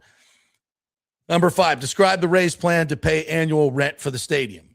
In a draft memorandum, the understanding released earlier this month that the team proposed $10 annual rent payments in recognition of its significant and ongoing contributions and investment to the new stadium project. Basically saying, hey, look, we're putting in $8 billion. We're paying for 58% of the stadium moving forward. So we don't think rent is something that is we should be paying, because we're paying for a lot of this. We're paying for more than half of it. If you owned more than half of a house and you put in more than half, would you want to pay rent to the people who owned less? That seems a little weird, right? Now, especially when there's tax money coming back to the city and county, $2.8 billion. So that's basically could be your rent. And I also believe there's an 8% ticket surcharge that's going to go back to the city and the county in terms of a sales tax or some type of tax. And then there's what's the plan for the Rays to provide parking for ball games and special events. So there's parking that needs to be worked out. You know, who's going to build the parking garages? Are they going to build parking garages? So again, these are all very important questions that need to be asked and answered. And I think the Rays are just lacking in some specificity here as to and give them probably the most flexibility moving forward. That's what they want. And the county wants more assurances. So again, it's all part of the negotiations that needs to be worked out. There's nothing in that tells me that they can't get a deal done. Alan Clendenin is on the TSA. I think he's the finance director, if I'm not mistaken, said, look, we're 80% there. We just need some more answers on these questions so we can, vote in good confidence that all this is going to get done like you say it's going to get done. And I think that's totally fair. So once again, to me, all of this is part of the process. What we have to do as fans is show up at the meeting, be loud. If you want to say something, have something prepared. I highly recommend that. The more people talking in favor of this, the better. And I still think we're in a really, really good position. As I said 2 months ago, this is the part where it gets ugly and nasty. It's going to be a lot of detractors, especially from the political grandstanders like Wostall, but he's only one vote. And I think they have the votes to get this done. But again, I think they've got to provide some answers to these questions. And I think they will. I don't think that none of this is beyond the pale. It's just part of the process. So let's get her done. Get her done. Let's get her done. JP, Mike H seems to think that the plan all along was for the Rays to go to Orlando, and this is just part of the plan. It's going to happen. It's inevitable. JP, they're going to Orlando. We love you, Mike H. We do, but that makes absolutely zero sense. If that's what MLB wanted, why wouldn't they have just gave the Orlando group the team from the beginning?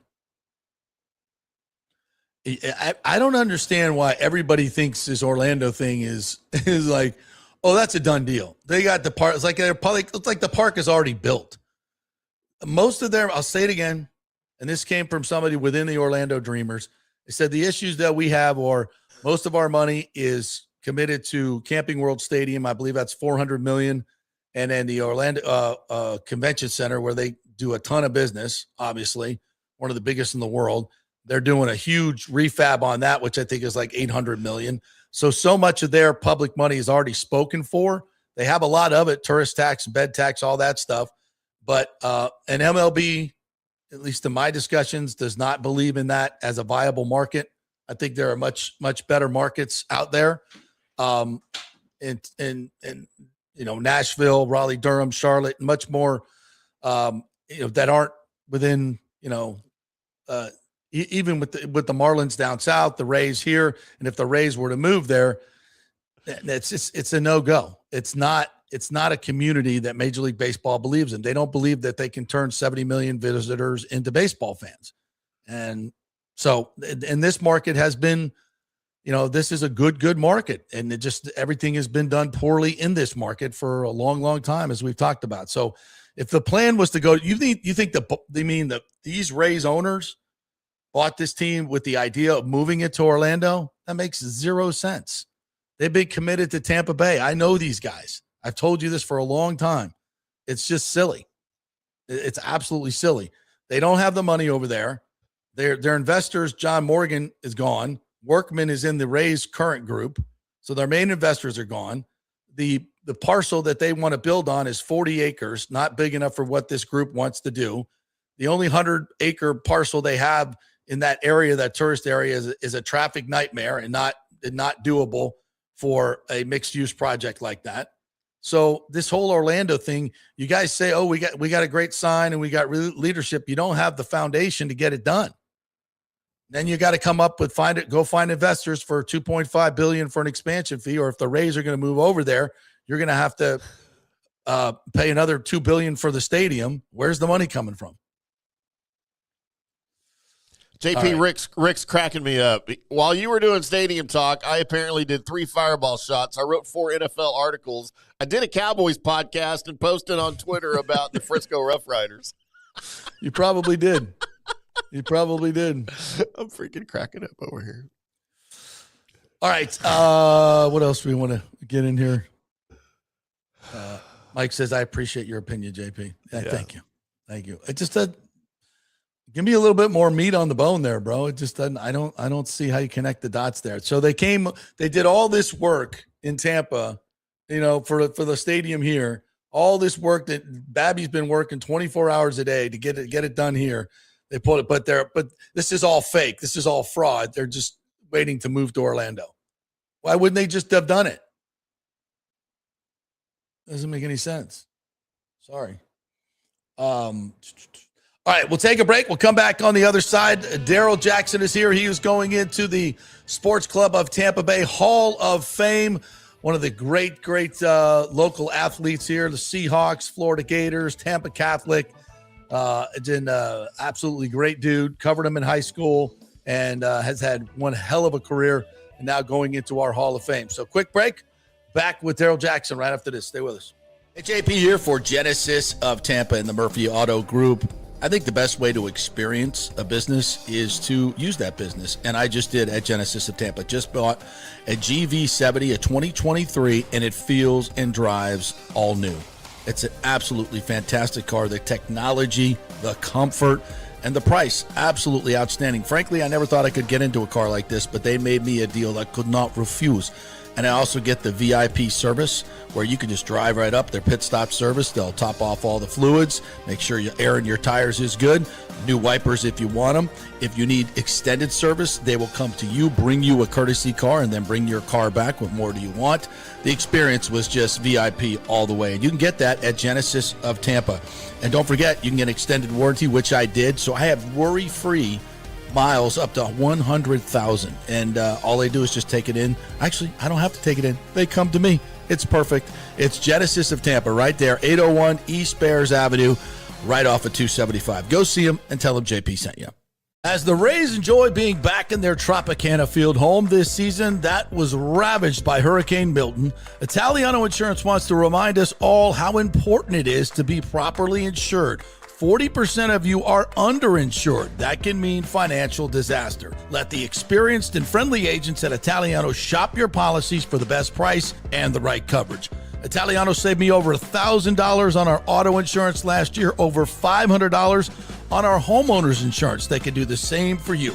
That's a grand slam. Might as well get a double play by adding flood insurance and business insurance to your portfolio.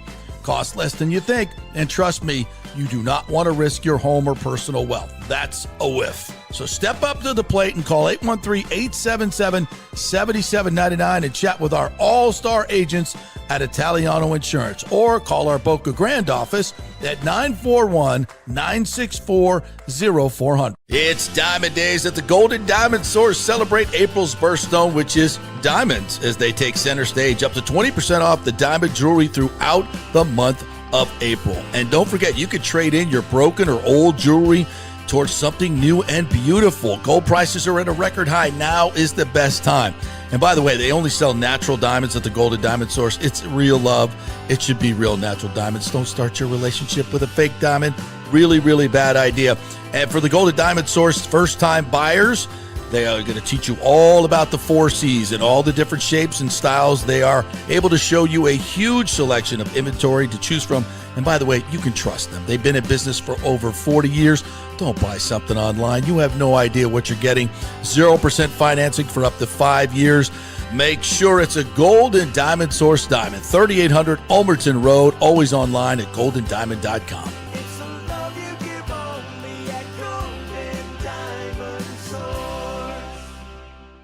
Hey guys, you already know that Riveters is the best sports bar in all of Tampa Bay, but now it gets even better for Rays baseball season. During all Rays games, check this out, $6 Tito's, $6 Jack, $6 margaritas, all during Rays games. Are you kidding me? And that's always a great pour from the great bartenders at Riveters. Great service, great food, everything is fresh, nothing is frozen. And let me tell you, if you want baseball and wings, you will not find any better than Riveters. Their sauces, like the blue cheese and the ranch, and everything is handmade, and the wings are big, and they're perfect.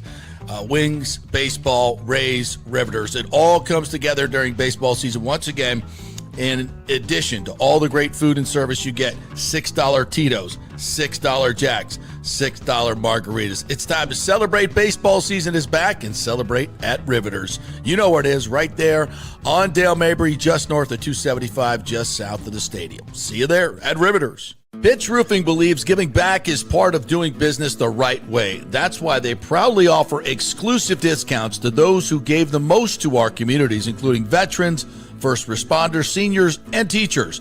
And for listeners of the JP Peterson Show, there's even more good news. Pitch Roofing is now offering a special discount just for fans of the show.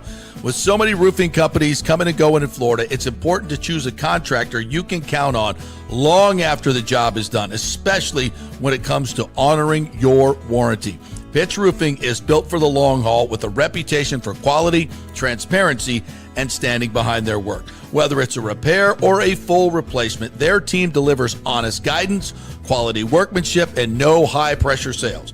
Call 727-67-PITCH, 727-677-4824, or visit pitchroofing.com to schedule a free estimate. Pitch roofing, roofing done right. Let's go. Right now, back to the show on FanStream Sports.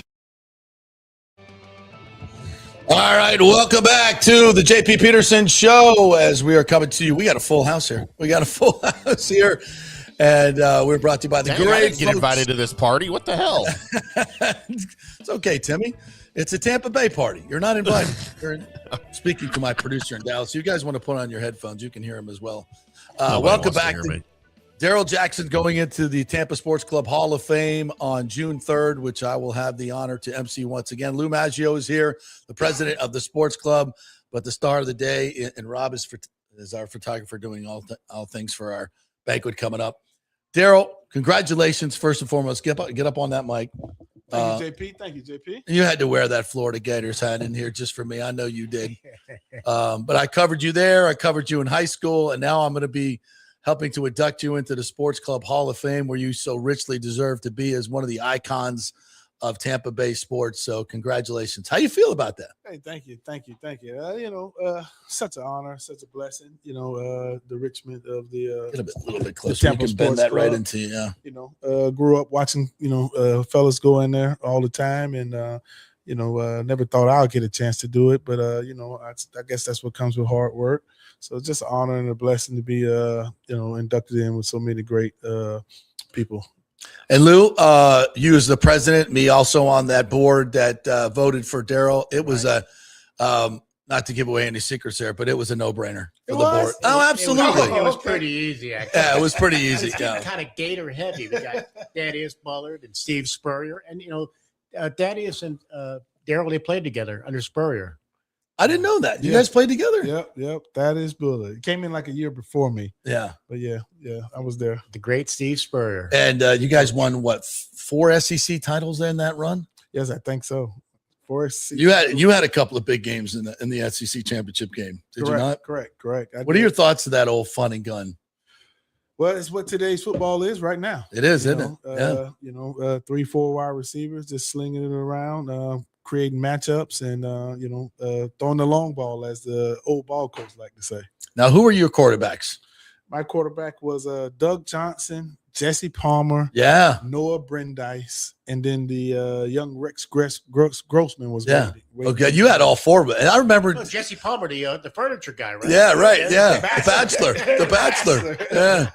He should stick to The Bachelor and stop doing games. That's what JP used to be. JP used to be The Bachelor.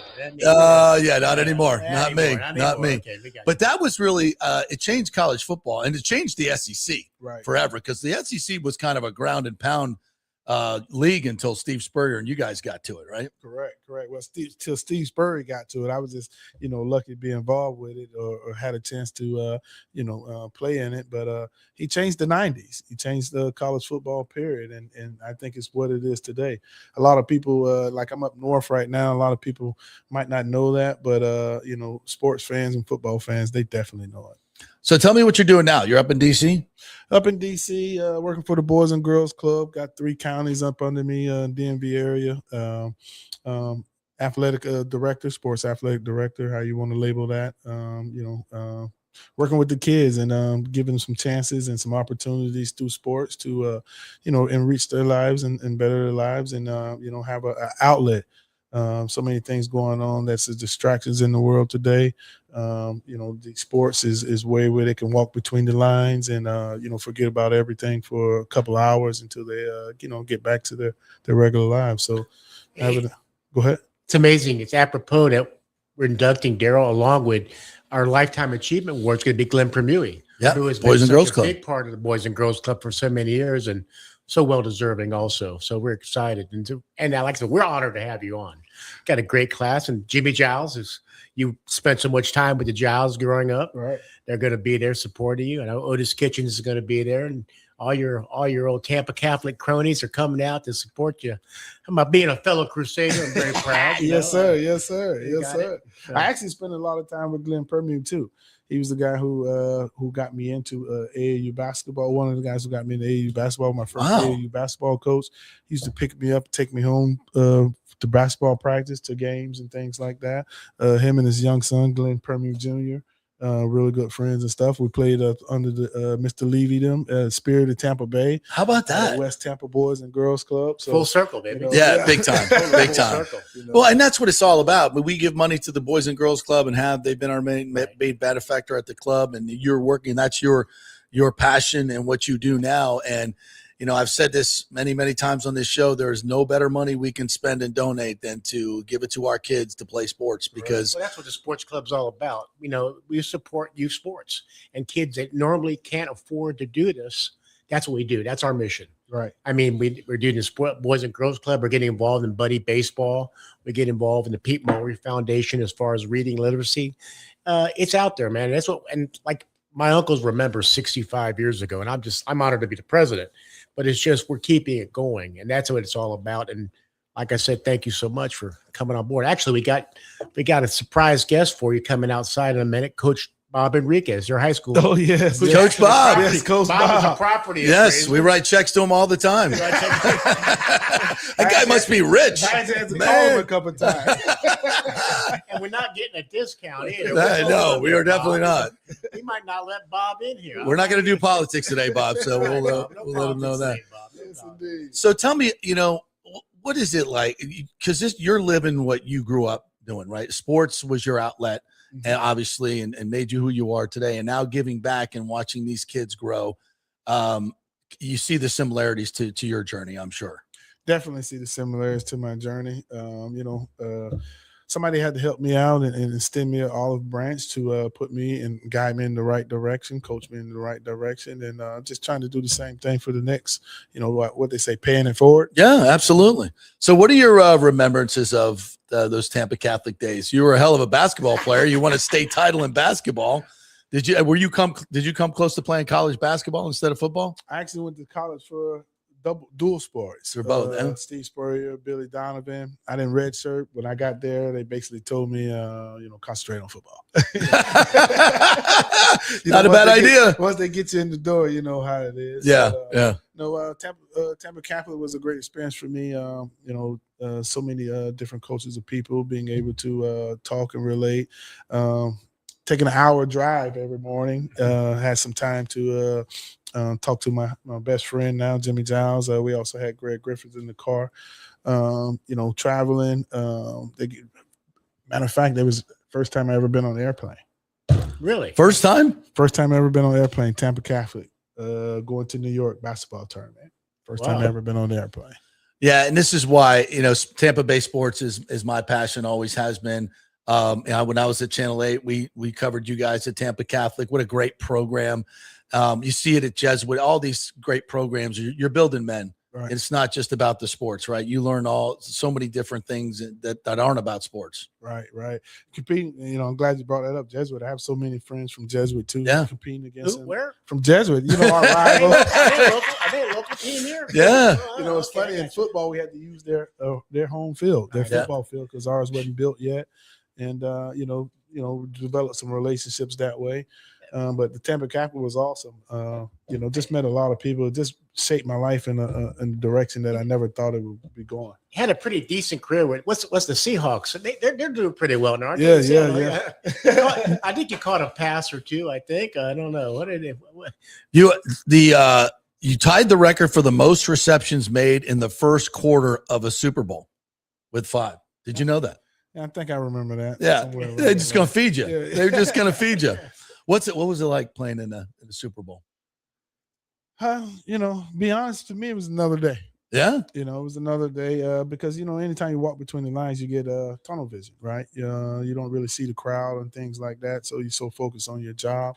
Now looking back at it and having a chance to sit on the porch and smoke a cigar, and look at some old photos and memories of people bringing it on up. You see what an honor and a blessing it was to have that opportunity to, partake in one of the biggest games played. And your time in Seattle, you were one of the best receivers they've ever had out there. What was that like moving so far from Tampa and going out there and playing? It's like you're moving you play college ball. You're like Seattle. Where the hell is Seattle? What was that all about? When I first got drafted, I actually thought I was going to Washington, D.C. They were like, you're going to Washington. I thought it was D.C. But going out there, coming from the beach and coming from, shorts and T-shirts, it was an adjustment period. I'm a Florida boy, going to Pacific Northwest, the rain, the overcast, the mountains. A little different. Very different. The air quality, it was great to breathe out there. But it was a good experience. It took me a while to warm up to the beauty and the city and things. Just being a Southern kid, but after a while, it was one of the most beautiful places. Oh my in God, the United yes. States. Yeah. And the people are so wonderful. The fans are so wonderful, and that Pacific Northwest is growing in the sports world, as you see. Yeah. Tell me a little bit about. Do you long for Tampa? Living up in D.C., you long for the great weather here? Come on now. I'm trying so hard to come back home. So hard. Well, everybody does. Longest. Yes. I'll be back soon. I got my youngest kids in the 10th grade. Got 3 in college. So. Great! Congratulations. Yes, indeed. They playing ball at all? One was playing ball. Went to Bethune-Cookman. Ended up going to a D2 in Pennsylvania. He got affected by the COVID. He was a 2020 guy. My daughter was an All-American, played for Paul VI. I don't know if you ever heard of them. Her team was played in the Geico National Championship. Nice. She kind of walked away. She was, kind of burnt out Yeah. all the AAU at a young age. And then I got a youngster. My middle son's playing I actually moved from wide receiver to playing safety at a D2 college in West Virginia called Shepherd. Nice. And then my youngest is emerging to be a handful. He's 6'5", 320. 6'5", 320? 6'5", 320. Holy moly. And what's he You got to playing? work just to feed him. What the hell are you talking about? Left tackle. Yeah, that's where he should be playing. Yeah. He's playing left tackle. Yeah. You know, I had to lift weights with him every day so I could keep Holy my weight up. Lord. He's already staring at me. Yeah. Yeah. I'm guessing the Florida Gators got an eye on him, huh? Yeah, Florida Gators. He got like 4 or 5 offers right now. He got a Kentucky offer. He has a Cal Berkeley offer. He has a Syracuse offer. He has a Virginia Tech offer. Alabama's on him. University of Washington's on him. A lot of people are on him right now, but he's early. Young buck. He's just still growing. Yeah, you know, real early. Yeah, I didn't hear growing. Florida State in there, no. No. No chance of that, huh? Yeah, you know, it's always He has a to chance. change his last name if he goes to Florida State. Daryl already told me no. That's right. I wouldn't let my kids go to Florida either. So that's the way it's supposed to be. That's the way it's supposed to be. So can you kind of visualize what it's going to be like walking up there, accepting this award from your hometown and all your friends and your supporters? I know it ain't Canton, but it's got to be pretty important to you. So it's more important than Canton to me. Yeah. You know, growing up, I never really dreamed about Canton, to tell you the truth, but I have dreamed about the Tampa Sports Club because it's been in my backyard for so long. And so many people that I've been touched by has been is included in the introductory into their Hall of Fame. And so I've been watching this pretty closely. When I seen the introductories for this year and stuff like that, it's amazing because, I looked at it, Joe Phylon, me, Jimmy Giles, people Mr. Glenn Permew, I watched John with the Tampa Bay Lightning so long, had a chance to talk to him. So, the history, the rich of the membership and the people involved and stuff is just special for me. So, it's nothing like being able to come home. You can go anywhere absolutely. in the world, but as long as you can come home and get that love and stuff, that's what it's all about. And now you'll be immortalized in our Hall of Fame forever, man. That's pretty damn cool. Say. I'm just going to try to stay out the way. No. As far as go. I appreciate Mr. Lou and you guys taking the time with me and, inducting me into such a prestigious honor, So, Lou, tell us a little bit more about the evening that we're going to have. Well, we have, like I said, it's June 3rd. You need to get your tickets soon. Go to www.sportscluboftampabay.org. We're selling out quickly. Going to have a great evening. We got some great inductees coming, and our host is so well versed in this. Oh, who's that guy? Who is that guy? Who is that guy? I mean, not as good looking as the other guy that shares his studio. Oh, True. there he is. Big O. Big O's here too. Anyway, Big O. So, but as far as we've got that going on, actually, we also have if you want to get together, we have a happy hour for members and guests on the 13th at the Casa Santa Stefano. That's right. Little smoker, little cigars, and a little appetizer, a little. Big O will be there. Cocktail, Big O will be there. When you mentioned cigars, he'll be there. In Ybor City, he'll be there. Cigars, you see those ears can't get any higher. Anyway, so I'm sorry. Did I say that? I hate when I do that. We got to get Bob in here too because Bob's waiting outside. All right, we'll take a break. We'll switch everything up here. In here. We'll on our property. Yes, absolutely. We need the property taxes to go down. Yeah, we do. All right, quick break. We'll come back on the other side. Daryl, congratulations, my man. Appreciate you. Just stick around. We got Big O coming up and Bob Enriquez coming up, so stay with us. What's up, baby? Hey, JP here for Genesis of Tampa and the Murphy Auto Group. I think the best way to experience a business is to use that business. And I just did at Genesis of Tampa. Just bought a GV70, a 2023, and it feels and drives all new. It's an absolutely fantastic car. The technology, the comfort, and the price, absolutely outstanding. Frankly, I never thought I could get into a car like this, but they made me a deal I could not refuse. And I also get the VIP service where you can just drive right up, their pit stop service. They'll top off all the fluids, make sure your air in your tires is good, new wipers if you want them. If you need extended service, they will come to you, bring you a courtesy car, and then bring your car back with more do you want. The experience was just VIP all the way. And you can get that at Genesis of Tampa. And don't forget, you can get extended warranty, which I did. So I have worry-free miles up to 100,000, and all they do is just take it in. Actually, I don't have to take it in. They come to me It's perfect. It's Genesis of Tampa right there, 801 East Bears Avenue, right off of 275. Go see them and tell them JP sent you. As the Rays enjoy being back in their Tropicana Field home this season that was ravaged by Hurricane Milton, Italiano Insurance wants to remind us all how important it is to be properly insured. 40% of you are underinsured. That can mean financial disaster. Let the experienced and friendly agents at Italiano shop your policies for the best price and the right coverage. Italiano saved me over $1,000 on our auto insurance last year, over $500 on our homeowners insurance. They can do the same for you. That's a grand slam. Might as well get a double play by adding flood insurance and business insurance to your portfolio.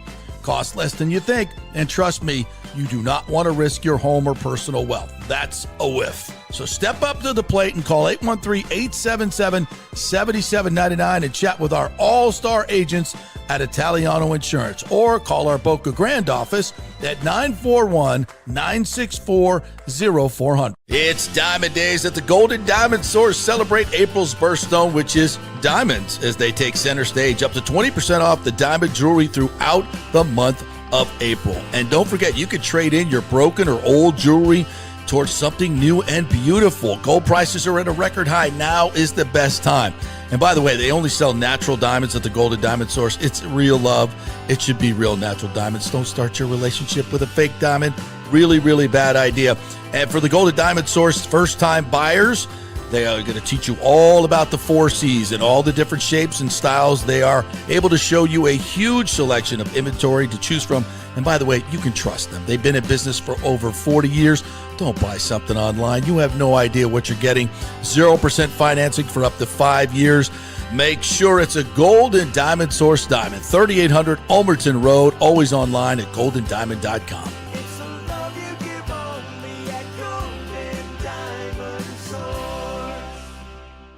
Hey guys, you already know that Riveters is the best sports bar in all of Tampa Bay, but now it gets even better for Rays baseball season. During all Rays games, check this out, $6 Tito's, $6 Jack, $6 margaritas, all during Rays games. Are you kidding me? And that's always a great pour from the great bartenders at Riveters. Great service, great food, everything is fresh, nothing is frozen. And let me tell you, if you want baseball and wings, you will not find any better than Riveters. Their sauces, like the blue cheese and the ranch and everything, is handmade, and the wings are big and they're perfect. Wings, baseball, Rays, Riveters. It all comes together during baseball season. Once again, in addition to all the great food and service, you get $6 Tito's, $6 Jacks, $6 margaritas. It's time to celebrate. Baseball season is back, and celebrate at Riveters. You know where it is, right there on Dale Mabry, just north of 275, just south of the stadium. See you there at Riveters. Pitch Roofing believes giving back is part of doing business the right way. That's why they proudly offer exclusive discounts to those who gave the most to our communities, including veterans, first responders, seniors, and teachers. And for listeners of the JP Peterson Show, there's even more good news. Pitch Roofing is now offering a special discount just for fans of the show. With so many roofing companies coming and going in Florida, it's important to choose a contractor you can count on long after the job is done, especially when it comes to honoring your warranty. Pitch Roofing is built for the long haul with a reputation for quality, transparency, and standing behind their work. Whether it's a repair or a full replacement, their team delivers honest guidance, quality workmanship, and no high-pressure sales. Call 727-67-PITCH, 727-677-4824, or visit pitchroofing.com to schedule a free estimate. Pitch roofing, roofing done right. Let's go. Right now, back to the show on FanStream Sports. Welcome back to the JP Peterson Show. We got a whole crew in here today. Big O's here. We'll be doing a Big O show here a little bit later on, talking some Rays baseball. But Bob Enriquez is here now. He was the coach at Tampa Catholic for many, many years when Daryl was there. And they're all sharing stories right now about what a bad boy you were, Daryl. How are you, Bob? I'm doing great, JP. Get that mic right up on you there. All right. No, I'm doing great. Thank you so much for having me. It's an honor to be here with Daryl. And I wasn't going to tell any of those stories, but now that we open all the doors here. We hold nothing. This is not corporate media. This is independent media. We can say whatever the hell we want here. So have at it. How are you? I'm doing great. What a blessing to to be here with Daryl. We don't see each other enough, and as I say, I got to pretend to be a great coach when I had guys like him and Kenny Kelly and some of those guys back in the mid '90s. I can't believe 30 years have passed. I know, right? And you were talking about Kenny and these guys being in Sports Illustrated. Kenny Kelly, who played for the Rays for a minute, fantastic athlete. He went on down to Miami when you were going to Florida, right? So talk about those days.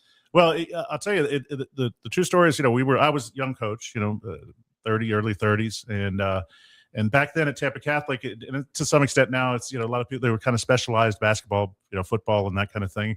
Daryl may remember we would, after we would work out, then we would go in and play some pickup basketball. We had, God rest his soul, Calvin McGee was one of my coaches, played for the Bucks and dear friend. And so we were playing pickup basketball coaches with a bunch of the guys, and Daryl was there, playing basketball. He was coming in to TC the following year. And I remember I went up for a rebound underneath the basket. I kind of bounced into Daryl, and I said, well, you're kind of physical. I need to get you a set of shoulder pads. And he said, no, coach, I'm going to play. And I said, I was shocked because, predominantly, I thought he was just going to be a basketball player. So I don't think how much football he had really played at that point. He came out the first day. Now we knew Kenny had some ability, and he was running routes like he'd been there all his life and all this kind of stuff. So then that night, all the coaches were like, oh my gosh, we've got something, right? Yeah. And so then like the next day or something, Daryl doesn't show up, practice. You'll remember this. And so I'm like, well, where is he? So we called the house, and his dad answered. Joe's like, I'm like, this, coach. Like, what coach? I'm like, Coach Henriquez, coach football. Daryl's not playing football. I'm like, no. He's going to play basketball. We worry about his studies and that kind of thing. And I said, is it okay if we come over and talk to you? Yeah. So fortunately, he agreed to let him play football. The rest is history. I don't know, 3 or 4 national records broken his junior year, and the rest is history. But I will tell you, I don't know if I ever told Daryl, I ran into Joe a few years later at Home Depot, and we were in the same aisle, and I said, and I think. Daryl, I don't know if you signed your second contract yet or whatever. And we talked and we reminisced. And I said, by the way, do you think we made the right decision? You brought that up. I think you had just built an addition on the house or something, right? Right. Yeah, coach, I think so. So, no, God, I love these guys. So I tell people and I'm fortunate. I've had a chance to serve the public in public service in the state house and now in property appraiser and what have you. But I always say that, I answer to dad first, and coach second as the most honorable things and so when these guys come back, or if I run into them around the city and that kind of thing, or they call me, it just does my heart good because they've given me more back than I ever was able to give them as a coach. So was he a tough coach, Daryl? Yes, he was a tough coach, especially for Jesuit week. Oh no, he was a great coach, though. Looking back at it, snotty nosed kid. We think we know everything. You know what I'm saying? So we bucked the rules a couple of times, but he wasn't having any of it, was he? No. Kick you out of practice? Plenty of times. You know what I'm saying? Plenty of times we will kick you out of practice, but I kicked him out one time. I'll tell you, JP, we kicked him out one time, and he was just being foolish or whatever, and. So we said, that's it, go inside. He comes back out with a basketball, and they had basketball courts outside, like he was trying to tell me, see, I could just be playing basketball. So. That's exactly what happened. But when it came down to game time. No, I'll tell you what, a gamer, and listen, hard worker, handful, but that's okay. Sometimes, the guys that are the best players have a little dog in them. You have to know, you have to treat people. I think Sam White said it best. Sometimes you have to treat people equally but differently. So you have to figure out what motivates them. But played both ways, special teams. I still remember. He'll remember this. We went up to Eustis, this little town. We used to call them the right at the Hardee's towns because you'd say, "How do you get to the school? Take a right at the Hardee's, right?" So we go exactly where that Hardee's is. Yes, and, they don't become a big town, so they get a McDonald's. So we go up to Eustis and we're in warm-ups. He runs a basic, a dig route over the middle, and Kenny throws this seed and it hits him. And remember, and he dislocated his finger. He comes up to me, coach, and his finger's like on top of the other one. Oh, and right there it is. So I grabbed the finger. I didn't even call the trainer because they would have, who knows, trainers, they won't put tape on it. They're like, oh, he's out for the game. So I said, this is the old days. So I grabbed it. I said, I'm going to on 3, 1, and on 2, I pulled it, right? Popped it in place. And we put some tape around it. Ran the same route that we had called first play of the game. He went about 65 for a touchdown. So this guy, he's unbelievable. And again, we it's amazing having Kenny. He had an amazing arm. We ran pro cuts. I mean, as far as the depths of our routes, and Kenny, he backpedaled so fast in his drop that we really couldn't really throw 5-step drops because things wouldn't time up. And so he used to run the comeback route. And if you're familiar with football, when you run the comeback, he knows this 20-18 to the wide field, and a high school quarterback can throw that. It was like stealing. It could be 3rd and 18, and we had to play. Right. Oh man, we could go on forever, couldn't we, Daryl? Yes, sir. Yes, sir. Well, you guys can do that at the banquet coming up there. That. Yeah, absolutely. It's what I love about the sports club at Tampa Bay, because there's not a whole lot of venues where we can bring you guys together and bring you back and celebrate the great things that you guys have accomplished and be immortalized in Tampa Bay, because we have a hell of a history here, and there's so many great through all the sports, and you guys are part of it, and will always be part of it. And we really appreciate you. And thank you for coming and being part of it, because your crew alone is going to have about 20 tables. So we love that. We love that. The TC will be represented. in the house, baby. I promise Mr. not to Lou. kick a garbage can. So back in the day, if it was bad at halftime, he'll know this. I used to kick the garbage can. Sometimes they'd actually set one in front of me if it was a bad half. So, yeah. So before you go, Yeah. you going to vote for him for mayor if he decides to run for mayor? I don't know. You can't vote. You're in Washington. I don't know. Maybe a second term. Who knows? But yeah. Well, we'll see. I'm my seriously homestead is considering it. I had Buckhorn in here a couple weeks ago. I'm sure you did. He's so everywhere. I don't know. Well, we're good friends. This is not a, we're close. I mean, he introduced me at my first campaign kickoff in 1997 when I ran for state house, and I'm close to the family and that kind of thing. But politics is politics. It's the other contact sport I know a little bit about. I'm a one issue voter. Okay. And you think you know what that issue is? That's probably the Rays. Yeah, it is.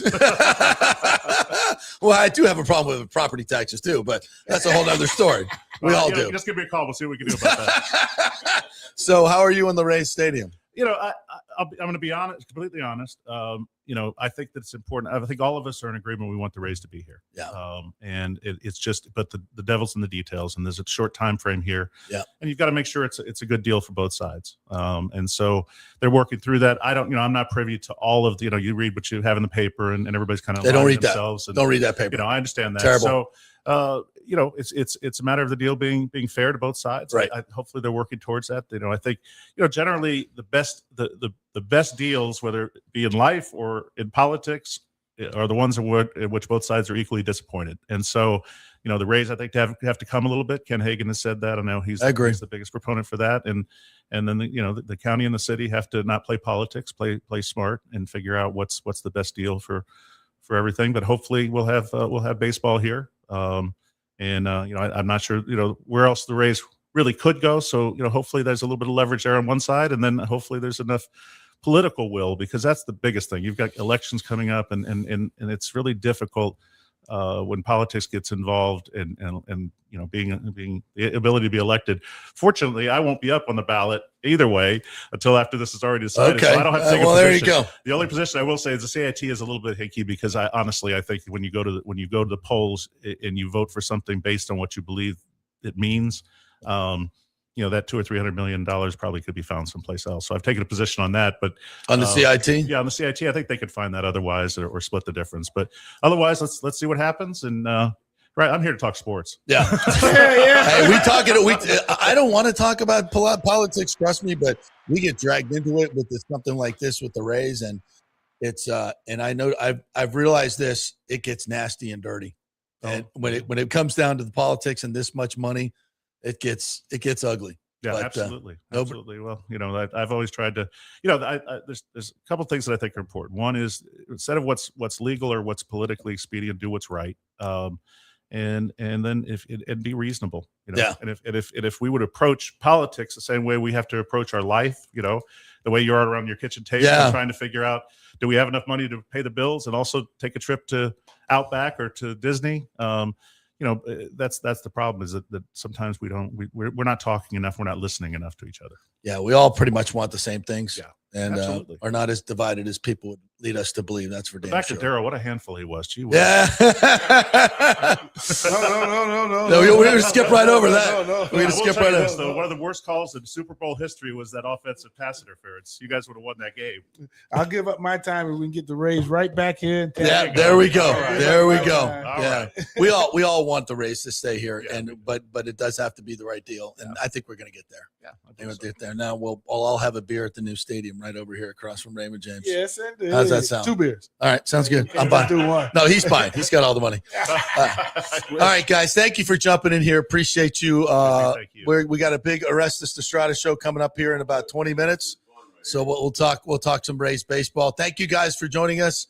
Timmy, my producer on the other side, you take this out of this thing. We'll get this out. We're going to have tons of people there. Tampa Catholic. Lou, thank you for being here. Sports Club at Tampa Bay. They can go to sportsclubattampabay.org, right? That's the website to get your tickets to support everybody here. We're going to have a really, really fun night. Thank you guys for coming in. Thank you guys for watching. We'll see you tomorrow, on Monday. Go Bolts.